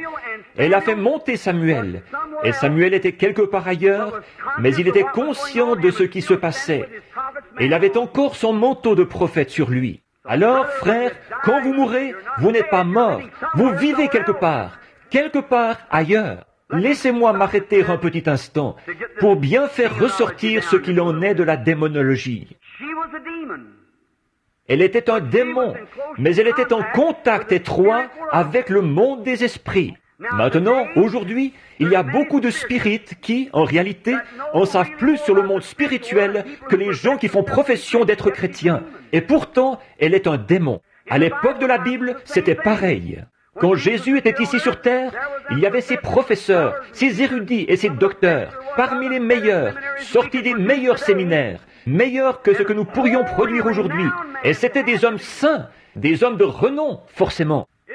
Si quelqu'un était un lévite, il devait être irréprochable, juste, sous tous les rapports. Et pourtant, cet homme-là ne connaissait pas plus Dieu qu'un lapin ne saurait ce que c'est que des raquettes à neige. Quand Jésus est venu, il ne l'a pas reconnu, et il a traité Jésus de démon. Il a dit, c'est Belzébul, le prince du démon. Pas vrai? Et un démon de la plus basse catégorie est arrivé, qui avait lié un homme. Il demeurait dans les sépulcres et tout. Et ils se sont écriés. Le démon lui-même a dit, nous savons qui tu es. Tu es le Fils de Dieu, le Saint. Pas vrai? Les magiciennes et les devins, les démons ont reconnu qu'il était le Fils de Dieu, alors que les prédicateurs instruits des séminaires de théologie ont reconnu en lui Belzébul. Lequel avait raison, le démon ou le prédicateur? Le démon. Et frère, ça n'a pas beaucoup changé aujourd'hui. Ils ne reconnaissent pas la puissance de Dieu. Peu importe combien d'enseignements vous avez reçus, vous aurez beau vous enfoncer ça dans le crâne. Dieu ne se trouve pas dans les grands mots. Dieu se trouve dans un cœur honnête. Vous aurez beau vous tenir ici, prononcer des grands mots comme je ne sais pas quoi. Ce n'est pas ça qui vous rapproche de Dieu. Vous aurez beau vous tenir là, vous exercer à réciter votre sermon et à dire ces choses. Ce n'est pas ça qui vous rapproche de Dieu. Vous aurez beau étudier les dictionnaires, au point d'en avoir un avec vous pour dormir. Et encore là, ce n'est pas ça qui vous rapprochera de Dieu. Un cœur humble, soumis dans la simplicité, voilà ce qui vous amène à Dieu. Et c'est vrai. Amen. Un cœur humble, voilà ce que Dieu aime. Or, peu importe que vous ne sachiez pas votre alphabet, ça n'y change rien, ça. Seulement un cœur humble.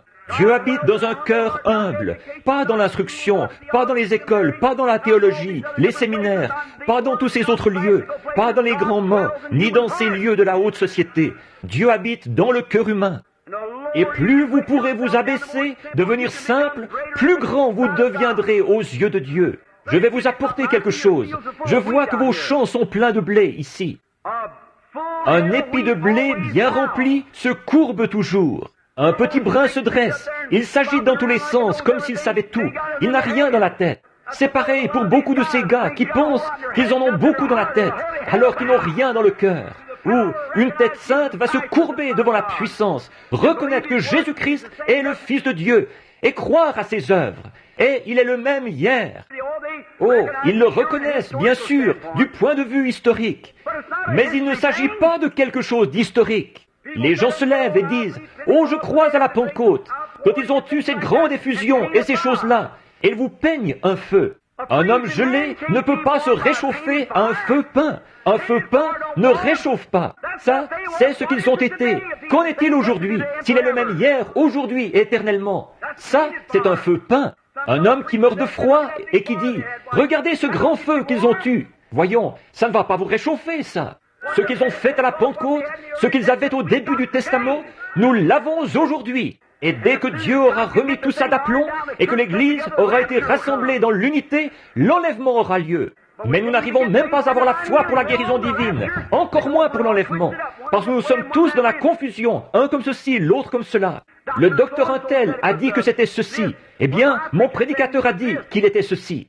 Il y a quelque temps, une femme disait, « Il n'est qu'un imposteur ». Elle disait, « Mon prêtre me l'a dit ». J'aimerais bien que son prêtre se présente ici une fois. On verrait qui est l'imposteur. Oui, on verra qui est l'imposteur. Venez donc essayer. Il n'y a pas longtemps, ici, à Arlington, au Texas, nous faisions une réunion là-bas. Ils avaient placé des grandes affiches un peu partout sur les voitures ce soir-là. Quand je suis arrivé là, ils disaient que le FBI était là pour me dénoncer, montrer que j'étais un imposteur. Alors, une jeune fille avait été guérie quelque part au Texas, là-bas. Elle, c'était complètement au nord, et je pense, environ 1000 milles, complètement au nord, près de Panhandle. Et ici, on était complètement au sud, à Arlington, à la frontière. Frère Baxter est venu me dire, « Frère Branham, il a dit, vous n'avez jamais vu un micmac pareil là-bas. Il y a environ 4 ou 5 000 personnes. » Et il a dit, et puis, tout autour, il y a le FBI qui a l'intention de vous prendre en défaut sur l'estrade ce soir et de vous dénoncer. J'ai dit, eh bien, je suis vraiment content de ça. Il a dit, vous vous souvenez de la jeune fille qui a été guérie l'autre soir? Je retournais à ma chambre. J'ai entendu quelqu'un qui pleurait et j'ai regardé autour de moi. J'ai pensé que c'était peut-être quelqu'un qui avait été attaqué. C'était une jeune fille. J'ai regardé derrière moi, j'ai dit, je suis revenu sur mes pas, j'ai dit, qu'est-ce qu'il y a, madame? Et c'était 2 jeunes filles qui avaient toutes les deux environ 17, 18 ans. Elles étaient là, dans les bras l'une de l'autre, elles pleuraient. Elle a dit, frère Branham, c'est là que j'ai vu qu'elle me connaissait. Elle a dit, je lui ai fait faire tout le voyage jusqu'ici. Elle a dit, elle doit aller à l'hôpital psychiatrique. La jeune fille avait été à ma réunion là-bas, à Lubbock, au Texas. Et elle a dit, je savais que si j'arrivais à l'emmener jusqu'ici et que vous priez pour elle, je crois que Dieu la guérirait. Eh bien, j'ai pensé, quelle foi! Et j'ai dit, bon, eh bien, sœur, est-ce que vous pouvez... Et au même moment, j'ai dit, vous êtes venue jusqu'ici dans un roadster jaune, n'est-ce pas? Elle a dit, oui. Et j'ai dit, votre mère est invalide. Elle a dit, c'est exact. J'ai dit, vous êtes membre de l'église méthodiste. Elle a dit, c'est exactement la vérité. Et j'ai dit, quand vous étiez en route pour venir, votre voiture a presque capoté. Vous et cette jeune fille, vous riez au moment où vous êtes passé quelque part où c'était moitié en béton et moitié en asphalte. Et vous preniez un virage. Elle a dit, frère Branham, c'est la vérité.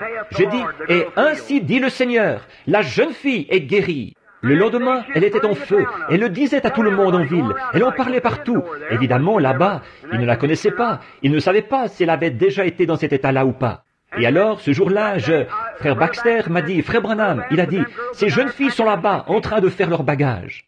Et il y a une chose qu'ils ne savaient pas, que moi je savais. Notre situation financière était au plus bas. Je ne permettais jamais qu'il en parle. Mais une de ces jeunes filles avait mis $900 dans l'offrande le soir d'avant, ce qui avait rétabli notre situation financière. Or, il ne le savait pas. Jusqu'à aujourd'hui, il ne le sait pas. Mais moi, je le savais. Vous voyez, Dieu m'avait dit que tout irait bien. Et frère Baxter disait, frère Branham, il disait, vous devriez me laisser faire un peu de sollicitation.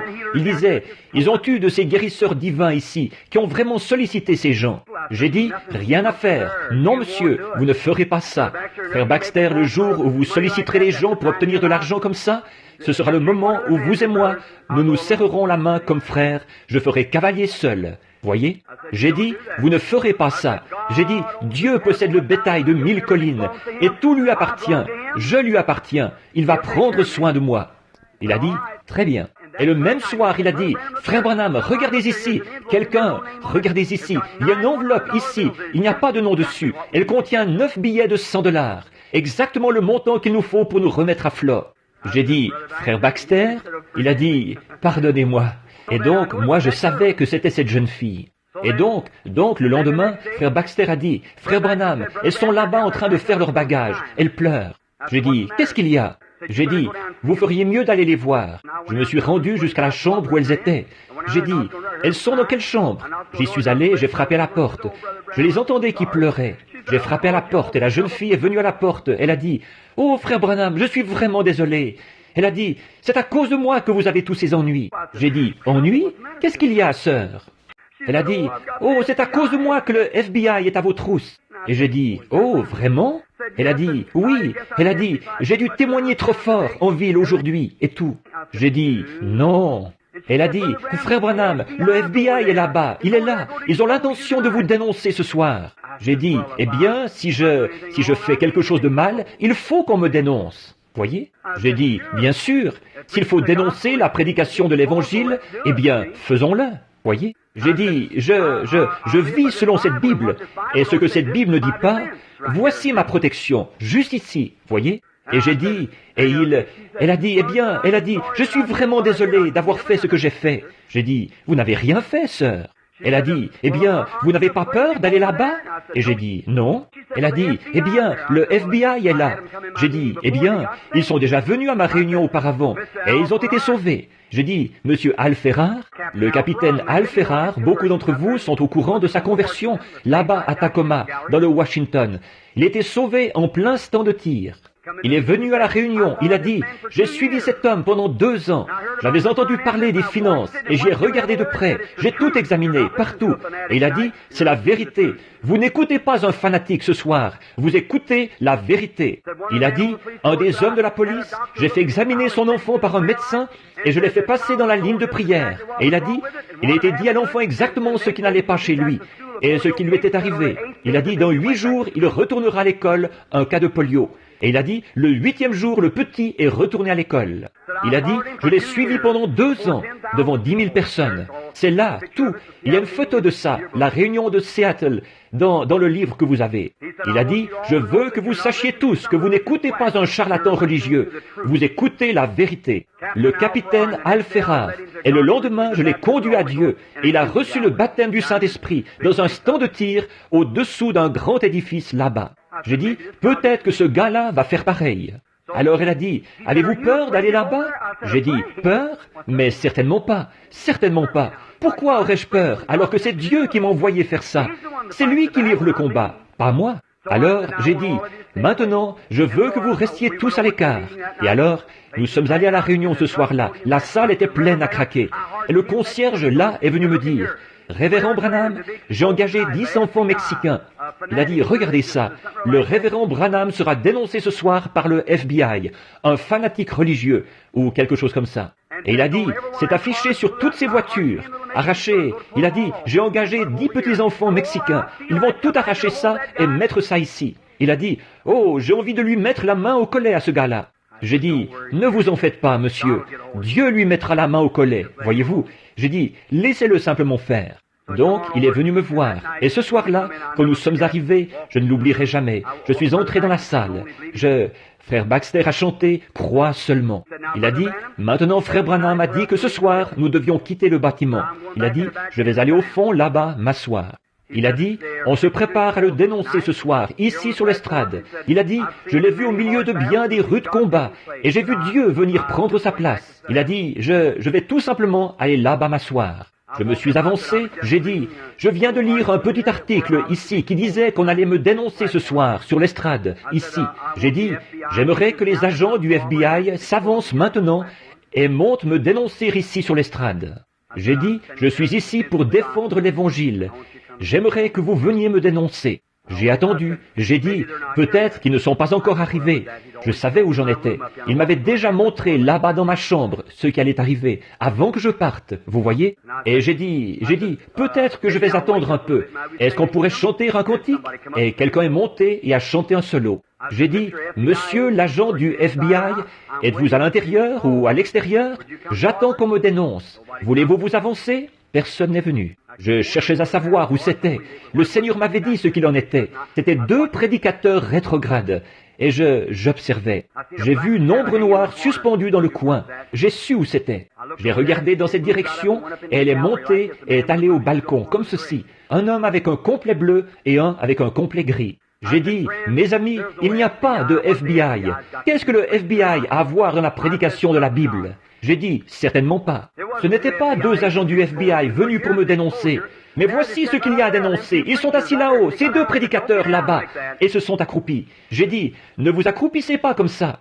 Et 2 grands Texans voulaient monter là-haut et leur mettre la main au collet. J'ai dit, non frère, la chair et le sang n'ont rien à voir dans cette affaire. Restez bien tranquille. Dieu va s'occuper de la chose. J'ai dit, maintenant frère, regardez. Pendant que vous êtes là-haut, regardez par ici.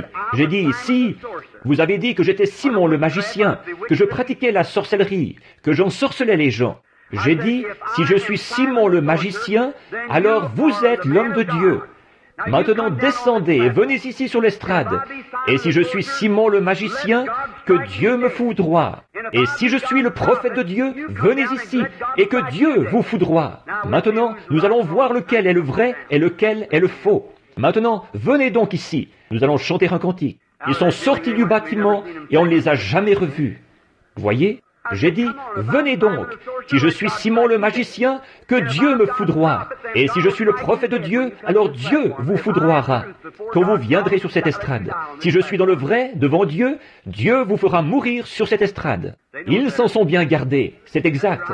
Ils s'en sont bien gardés. Ils avaient entendu parler de ce qui s'était passé à d'autres endroits. C'est exact. Alors n'allez jamais penser que Dieu n'est plus Dieu. Il répond. Donc, cette magicienne d'Endor, elle a fait monter l'esprit de Samuel. Et Saül a parlé à Samuel. Bon, vous allez peut-être vous demander comment cela a pu se faire. Cela ne peut pas se faire aujourd'hui. Non, monsieur. En effet, le sang des taureaux et des boucs, c'était seulement en attendant le moment de l'accomplissement. À cette époque-là, quand un homme mourait, et les prédicateurs, appuyez-moi si vous pensez que c'est exact, quand un homme mourait, il mourait sous l'expiation d'un animal, et son âme allait au paradis. Et c'est là qu'il restait jusqu'au jour de la rédemption. Et son âme se trouvait là. Je vais vous brosser un petit tableau ici. Combien ont lu mon article, ou l'article qu'ils ont écrit à mon sujet dans le Reader's Digest, là, peut-être le numéro d'octobre ou de novembre. Très bien. Avez-vous remarqué comment ça s'est passé? Avez-vous remarqué, environ 2 ou 3 semaines avant, il y a eu ce grand médium réputé, celle qu'on met à l'épreuve depuis très très longtemps, Madame Pepper. Est-ce que quelqu'un a lu ça? L'article sur Madame Pepper dans le Reader's Digest? C'est bizarre, n'est-ce pas? Comme ces deux esprits. Il me reste combien de temps? Rien qu'un peu. Il est 20. Il va vraiment falloir que je me dépêche. Je sais que vous avez... Regardez, excusez-moi une minute. Vous savez, il y a le faux. Il y a un vrai et un faux dans tout. Si je vous donne $1 et que je dis, est-ce que ce dollar est bon? Vous le regarderiez. Il faudrait qu'il ressemble pas mal à un vrai dollar. Sinon, vous ne le croiriez pas, pas vrai? Alors il faudra vraiment que ce soit une bonne imitation. Et si Jésus a dit que les deux esprits dans les derniers jours seraient tellement proches que cela séduirait même les élus si c'était possible, les gens religieux. Maintenant, souvenez-vous, or, il n'y a rien là-bas, dans ces vieilles églises froides, formalistes. Au dehors, tout ce qu'ils ont, c'est l'apparence de la piété. Vous voyez? Mais ces deux esprits, les vrais esprits, allaient être tellement proches que cela séduirait même les élus, comme ils œuvreraient côte à côte dans les derniers jours. Est-ce que Jésus l'a dit? Il l'a dit. Maintenant, regardez bien, mes amis. Je vais vous brosser un petit tableau. Je voudrais que vous regardiez ici un petit instant. Et accordez-moi toute votre attention, parce que je vais vous apporter une parabole. Et à ce moment-là, vous verrez ce qu'il en est. Maintenant, dans le Reader's Digest, il était écrit là. J'étais là-bas, avec 2700 personnes qui attendaient qu'on prie pour elle. Là-bas. Lisez l'article. Et un homme est venu du Canada. Il avait un petit garçon qui était allé chez les Mayo et chez John Hopkins, à cause d'une maladie cérébrale grave. Ses petites mains étaient recroquevillées comme ceci, et ses jambes recroquevillées sous lui. Et ils avaient dit, il n'y a même pas d'opération, ni rien qu'on puisse faire. Alors, il l'a ramené au Canada. Il a dit, je ne m'avoue pas encore vaincu. Procurez-vous le numéro de novembre du Reader's Digest, et ça s'appelle le miracle de Donnie Morton. Et alors, il était dit que, dans cet article, que cet homme a dit, je ne m'avoue pas encore vaincu, parce que je connais quelqu'un qui guérit par la foi du nom de William Branham, grâce à qui 2 de mes amis, qui étaient sourds et muets, parlent et entendent. Ils ont téléphoné pour essayer de voir où j'étais, si j'étais encore quelque part en Amérique. Et j'étais à Costa Mesa, en Californie. Et cet article-là, quand vous le lirez, préparez-vous à pleurer. Ça va vraiment vous briser le cœur. Comment il a traversé des rafales de neige et tout le reste avec ce petit. Il disait, attention, Denis. Il disait, allons, nous ne sommes pas vaincus. Et le petit garçon, c'était tout juste s'il arrivait à sourire, tellement il était affligé. Il disait, nous ne sommes pas vaincus. Nous allons demander à Dieu. Nous allons nous adresser au prophète de Dieu et lui demander. Et donc, ils ont affronté la neige. Et ils sont finalement arrivés là-bas. Et la mère devait venir avec eux. Mais comme ils n'avaient pas assez d'argent pour se rendre en avion, ils ont renvoyé la mère. Et le garçon et son papa ont été obligés de venir en autocar. Et là, ils ont fait tout le trajet de Winnipeg, au Canada, jusqu'à Costa Mesa, en Californie. Et ils sont arrivés là-bas, fauchés, et le père raconte comment il devait changer les couches du petit, un petit garçon d'environ 7 ou 8 ans, complètement impotent. Et comment il n'arrivait pas à manger, ni rien. Et il disait que son petit garçon pouvait seulement l'entendre parler. Et il pouvait voir par son regard qu'il essayait de sourire, vous savez. Et il savait qu'il lui décrivait différentes choses qu'il voyait en Amérique. Et quand ils sont arrivés là-bas, en Californie, ils ont raconté au service d'aide aux voyageurs ce qu'il était venu voir. Il a dit, venu voir un divin quoi? Avec un gros point d'interrogation. Évidemment, vous vous imaginez un peu ce que l'Amérique en a dit, vous voyez? Voyez-vous?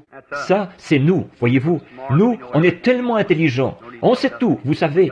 Et on n'a pas besoin de nous dire quoi que ce soit. Pour nous, c'est déjà tout classé, voyez? Et alors, donc, un divin quoi? Vous avez fait tout le trajet depuis Winnipeg au Canada? Voyons, il trouvait ça affreux. Enfin, le journal a préparé une voiture pour l'envoyer là-bas.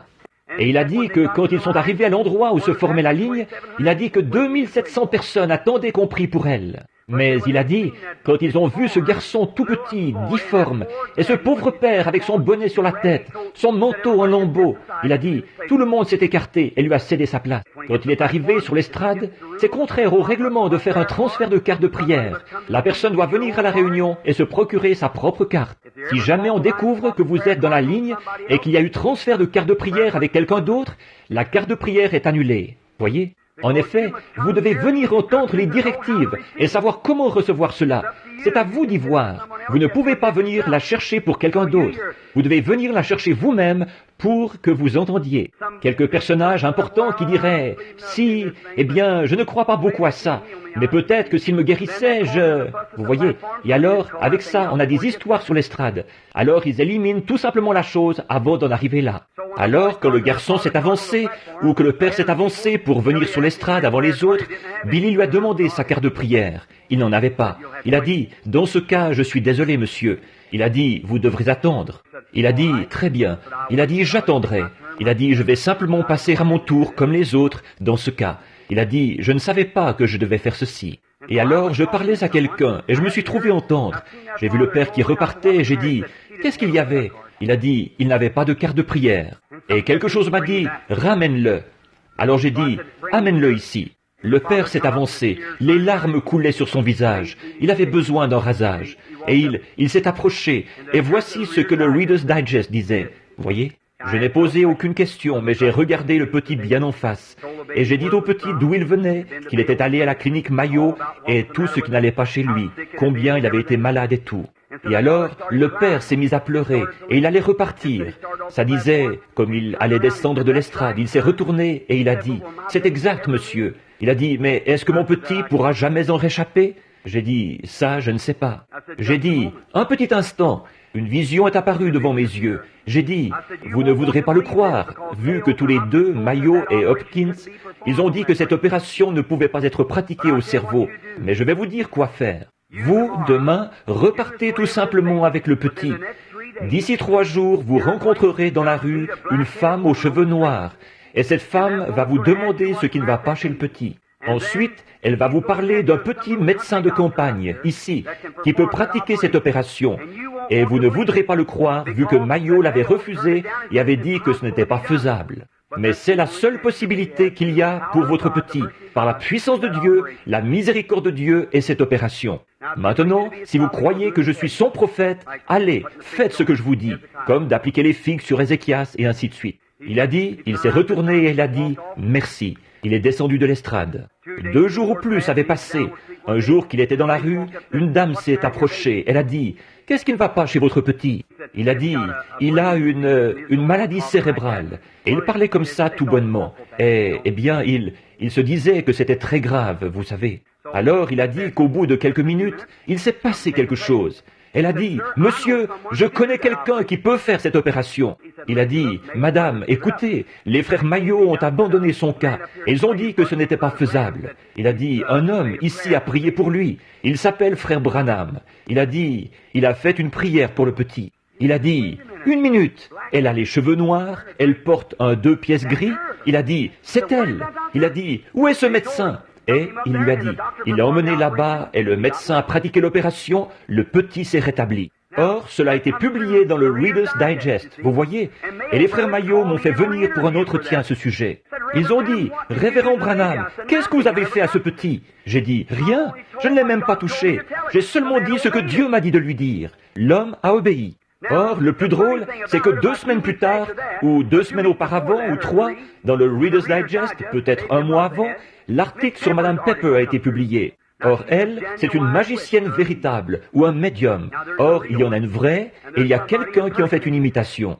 Cette femme, c'est depuis 1897 qu'elle est là. Elle a plus de 100 ans maintenant, à New York. Les deux, sourdes comme un pas. Le Reader's Digest, procurez-vous, je pense que celui-là a été publié environ 2 mois, ou 1 mois avant le mien. Vous pourrez le trouver, au début de l'automne. Monsieur Baxter l'avait ici l'autre jour.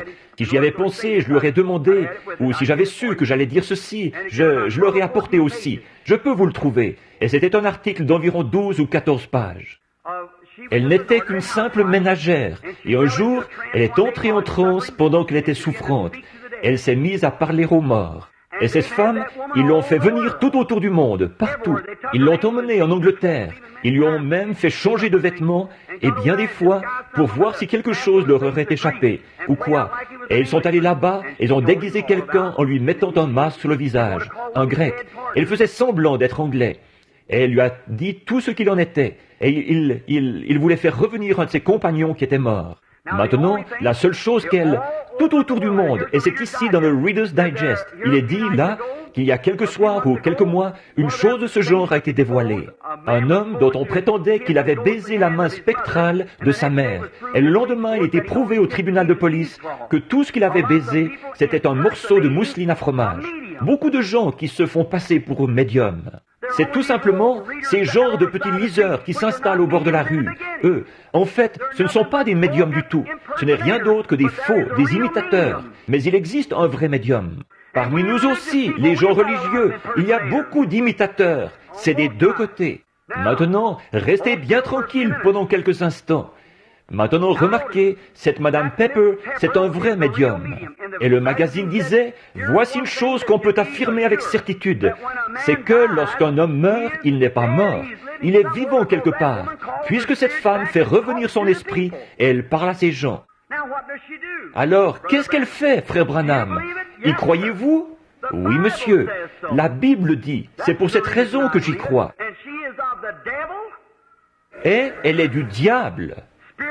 Le spiritisme, c'est une ruse du diable.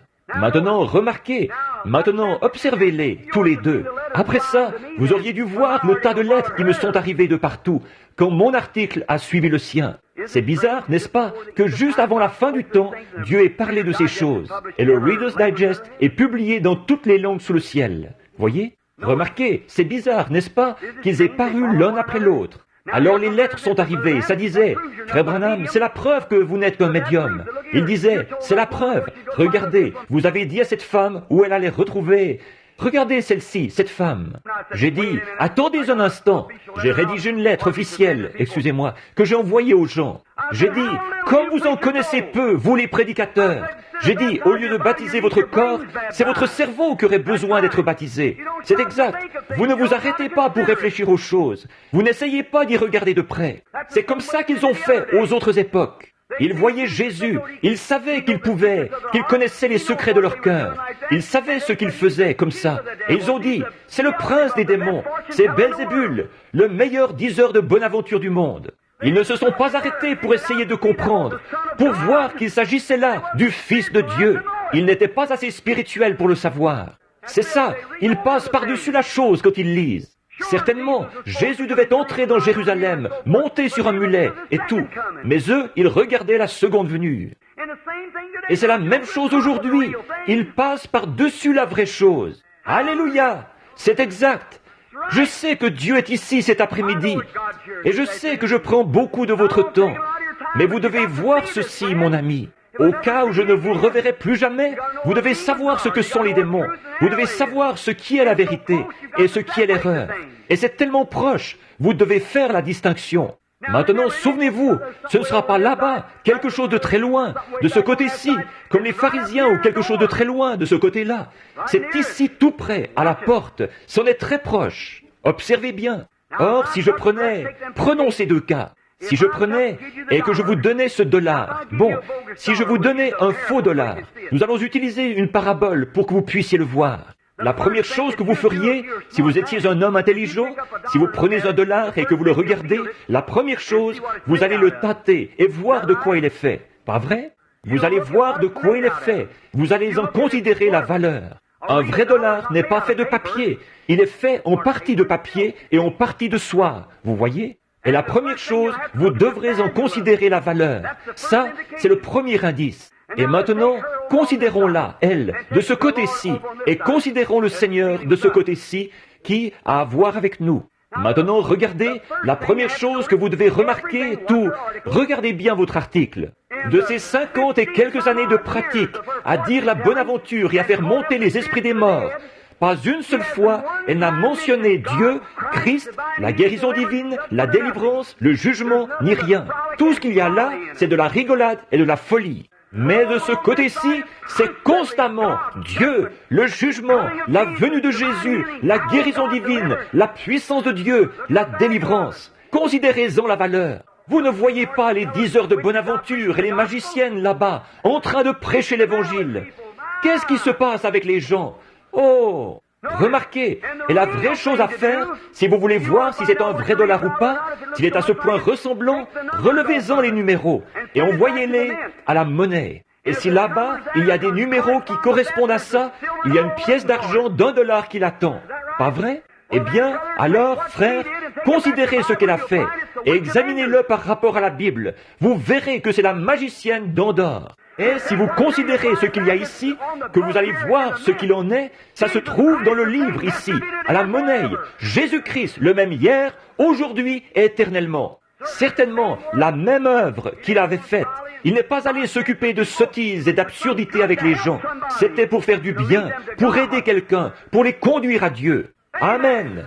Je ne dis pas Amen à moi-même, mais Amen veut dire qu'il en soit ainsi. Et j'y crois. Je sais que c'est la vérité. Maintenant, remarquez. Alors, voilà. Maintenant, on va faire vite, là, parce que je ne veux pas vous retenir plus longtemps. Écoutez, présentons un petit tableau, ici, un petit tableau à contempler mentalement.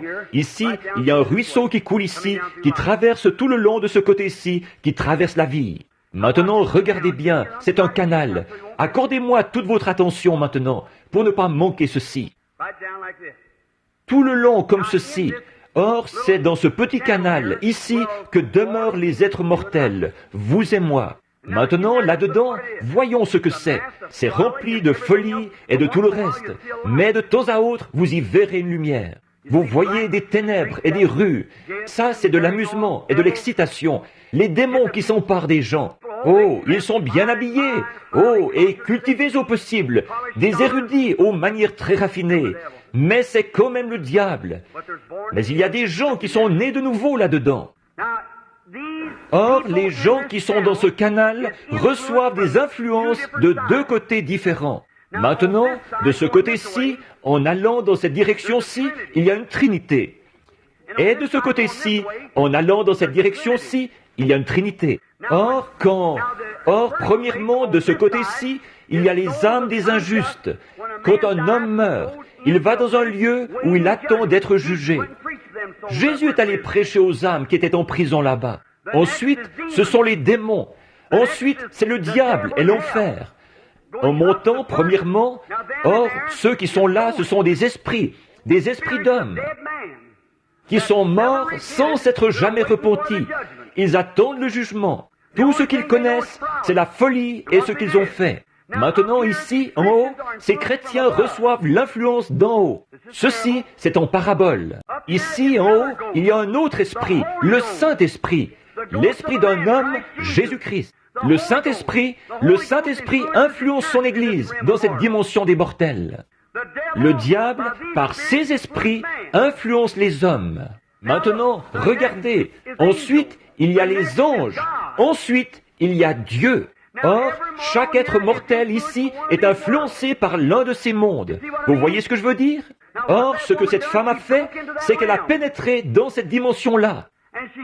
Elle parle à ces hommes possédés du démon, qui ont été au commencement les esprits des anges déchus, qui ne se sont pas repentis là-bas au commencement. et ils les ont laissés prendre possession de leur être. Et ils attendent le jugement.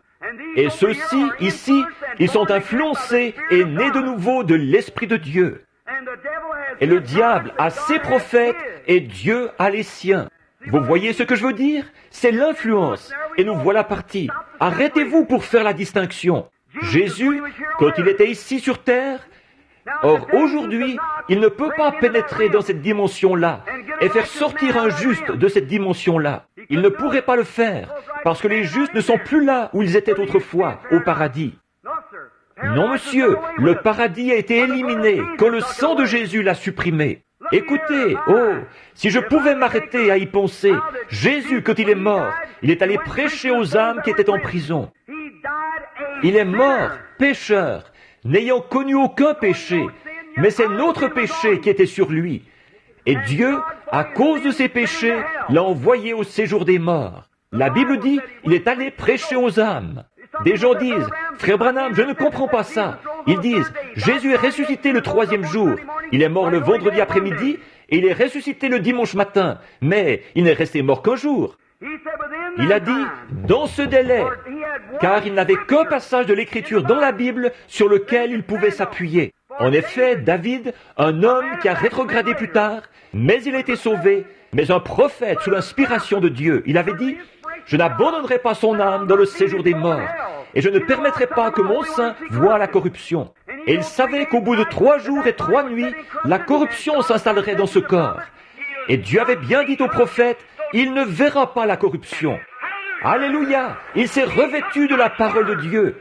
Il a vaincu Satan chaque fois par elle. Il a vaincu la mort par la parole de Dieu. Alléluia!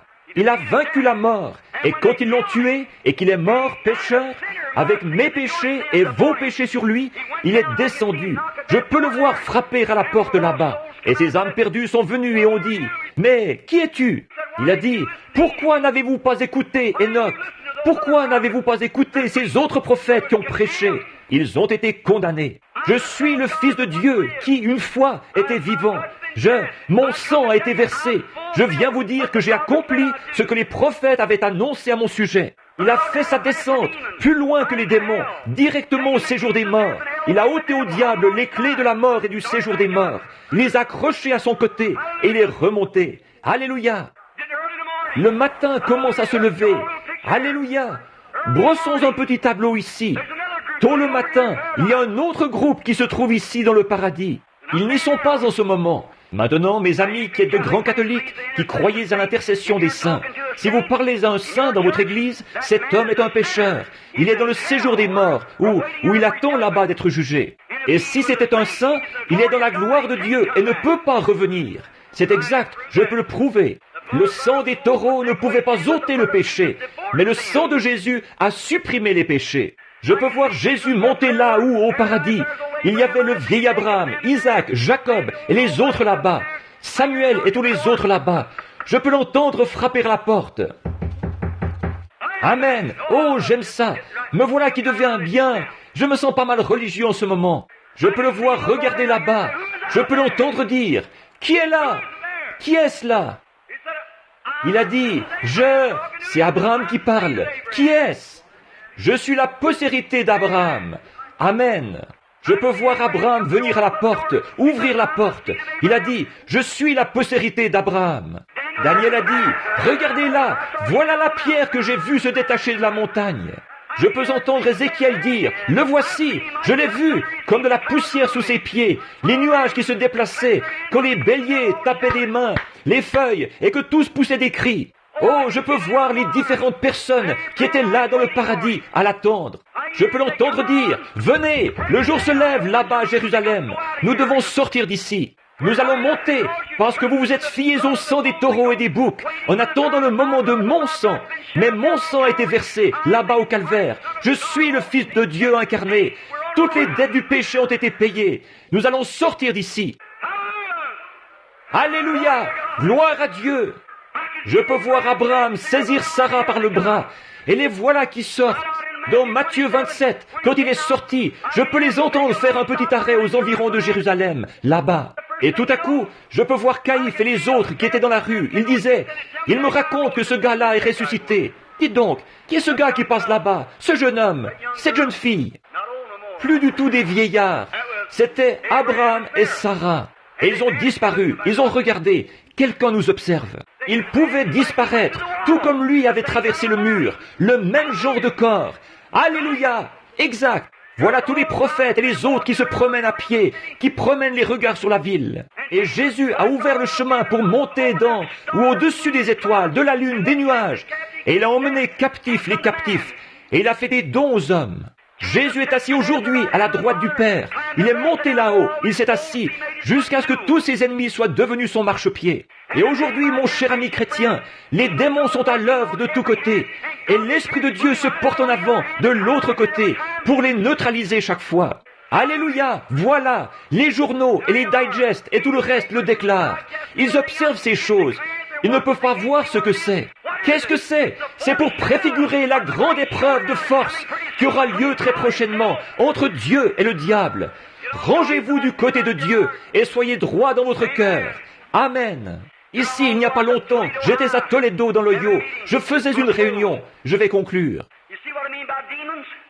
Vous voyez ce que je veux dire au sujet des démons? Ils sont à l'œuvre. Ils sont très religieux. Tout ce qu'il y a de plus religieux. Oh, ils vont à l'église tous les dimanches. Ils récitent le credo des apôtres. Et ils chantent la doxologie. Oh là là, ils sont religieux au possible. Frère Branham, vous parlez sérieusement? C'est la vérité, ça? C'est cette sorte d'esprit qui a suspendu Jésus-Christ à la croix. Et Jésus a dit, vous avez pour père le diable. Or, certains ont dit, oh, la Russie est l'Antichrist. Jamais. La Russie n'est pas l'Antichrist. L'Antichrist sera tellement religieux qu'il séduirait même les élus si c'était possible. Souvenez-vous, Dieu retire son homme, mais jamais son esprit. Le diable retire son homme, mais jamais son esprit. Maintenant, les voilà. Faites comme vous voudrez. Je ne suis responsable que de la vérité. Des démons à l'œuvre. Hier, j'ai traité des démons dans le domaine physique. Aujourd'hui, je vous montre ce qu'il en est dans le domaine spirituel, où il se trouve dans le domaine religieux, où il se trouve là-bas, ce qu'on appelle le cancer, et ce qu'on appelle ceci, cela et autre chose. Mais je vous ai démontré par la Bible que ce sont des démons. Maintenant, de ce côté-ci, aujourd'hui, les revoilà dans le domaine religieux. Ils sont très religieux, très pieux. Si vous vous mettiez seulement à réfléchir, frère, Caïn, celui qui a été à l'origine même de tout cela, était un homme très religieux. Ésaü était un homme très religieux. Judas était un homme très religieux. C'est la religion, ce n'est pas le monde extérieur. C'est dans les rangs mêmes. Regardez bien ça, la démonologie. Peut-être qu'un peu plus tard, à un moment donné, je pourrais en parler un peu plus. Il commence à se faire tard. Ne condamnez personne, aimez tout le monde. Si vous ne pouvez pas aimer du fond de votre cœur, alors Christ n'est pas avec vous. À Toledo, dans l'Ohio, je suis entré dans un petit restaurant. J'avais mangé dans un petit établissement d'Ankerd, un petit établissement charmant. Ils étaient si gentils. Cet après-midi-là, ils avaient fermé leurs portes pour aller à l'école du dimanche. Et alors, j'ai dû aller de l'autre côté de la rue, à une espèce de petit établissement mondain, et je suis entré là. Et je sais que jouer à des jeux d'argent est illégal dans l'Ohio. Et voici qu'il y avait là un policier de l'État qui avait son bras autour des épaules d'une jeune fille, sa main qui retombait ici sur sa poitrine, en train de jouer à une machine à sous. La justice de nos États et de notre pays, il n'y en a plus. Déplorable. Je mets ma confiance sur Christ, le rocher solide. Je me tiens. Tout autre sol est du sable mouvant. Il ne reste plus rien d'autre. C'est exact. J'ai regardé au fond et il y avait une ravissante jeune fille, probablement adolescente, de 19, 18, 19 ans. Et ce qu'ils faisaient, ces garçons là-bas, autour de la table, c'était affreux. Je me suis assis là. Et alors, ce qui m'a surpris, assis là, où la dame qui était venue m'avait dit « Voulez-vous vous asseoir ?» J'ai dit « Merci, je voulais un petit déjeuner. » Et assise sur une chaise ici, il y avait une dame âgée, aussi âgée que ma mère, de 55, 58 ans. Elle portait une paire de ces petits vêtements indécents qu'elle porte. Les gens affirment que ça donne de la fraîcheur. La science dit « Vous êtes fous ». Certainement pas. Tout ce que vous voulez, c'est montrer votre nudité. C'est honteux, déshonorant. Une dame ne mettrait pas ça. Une femme, oui, mais pas une dame. Et alors, donc là, elle était assise là. Sa pauvre chair était flasque. Elle portait cette espèce de manucure orchidée, ou le nom que vous donnez à ça, sur les lèvres. Et les cheveux coupés très courts comme un homme, et tout frisoté, dont la Bible a dit que c'était honteux. Et une femme qu'un homme, la Bible affirme que si une femme se coupe les cheveux, l'homme a le droit de la répudier, de divorcer d'avec elle, parce qu'elle n'est pas loyale envers lui. Nous devrons nous y mettre et prêcher la Bible ici, un de ces jours. Il est dit, si elle se coupe les cheveux, elle déshonore son mari. Si elle est déshonorante, elle devrait être répudiée. Vous ne pouvez pas en épouser une autre, mais vous pouvez la répudier. Ah, celle-là ne passe pas facilement, je peux le sentir, mais c'est la vérité. Oh, autrefois, on trouvait ça dans nos sphères du Saint-Esprit, mais on a levé les barrières. Un vieux frère disait autrefois, on a levé les barrières, on a levé les barrières, on a fait des compromis avec le péché, on a levé les barrières, les brebis sont sorties, mais comment les boucs sont-ils entrés? Vous avez levé les barrières, c'est ça qu'il y a. Vous avez levé les barrières, le monde et l'Église se sont entremêlés. Tout comme les Moabites et Balaam, qui les a fait se marier entre eux, c'est exactement la même chose aujourd'hui. Et l'Église est toute polluée, et l'âge pentecôtiste, c'est l'âge de Laodicée, qui devient tiède et est vomi de la bouche de Dieu. Et Dieu appelle son reste à sortir de tout ce groupe-là. Il l'emporte à la maison. C'est tout à fait exact, tout à fait. L'a fait passer par la résurrection. Et elle était assise là, du manucure à lèvres partout sur le visage. Et elle en avait partout comme ça. Et elle avait du truc noir là sur les yeux. Elle était en sueur, ça coulait. Et la pauvre vieille avait peut-être des arrière-petits-enfants. Et elle était assise là, avec deux hommes âgés, et l'un d'eux avait une espèce de grande écharpe autour du cou. Et on était en juin, il était assis là. Il s'est levé, il prenait un petit verre, et elle aussi, elle prenait un verre. Et elle regardait autour d'elle. J'ai pensé, oh Dieu, pourquoi ne rayes-tu pas tout ça de la carte? Pourquoi ne le fais-tu pas? Est-ce que ma petite Sharon, mon petit bébé, ma petite Sarah et ma petite Rebecca devront être élevés dans cette génération pour en venir être confrontés à des choses pareilles? J'ai pensé, regarde, ici, dans les parcs et tout ce qui se passe. J'ai pensé, oh Dieu, oh je suis content que tu aies pris Sharon, si c'était ta volonté. Est-ce que ma petite Rebecca et ma petite Sarah devront être élevées sous l'influence de choses pareilles? Et ces gens, ils les appellent, ils font partie de la chorale et tout. Et j'ai pensé, c'est vraiment honteux, hein? J'ai pensé, oh Dieu, comment ta sainte justice peut-elle supporter ça? Il me semble que ton indignation de juste devrait s'élever là et faire sauter cet établissement. Et j'ai entendu l'ange du Seigneur, il a dit, viens par ici, à l'écart. J'y suis allé, et quand il en a eu fini avec moi, je me sentais comme une personne différente. Pourquoi est-ce que tu la condamnes? J'ai dit, regarde ça, comment elle est. Et voici ce qu'il...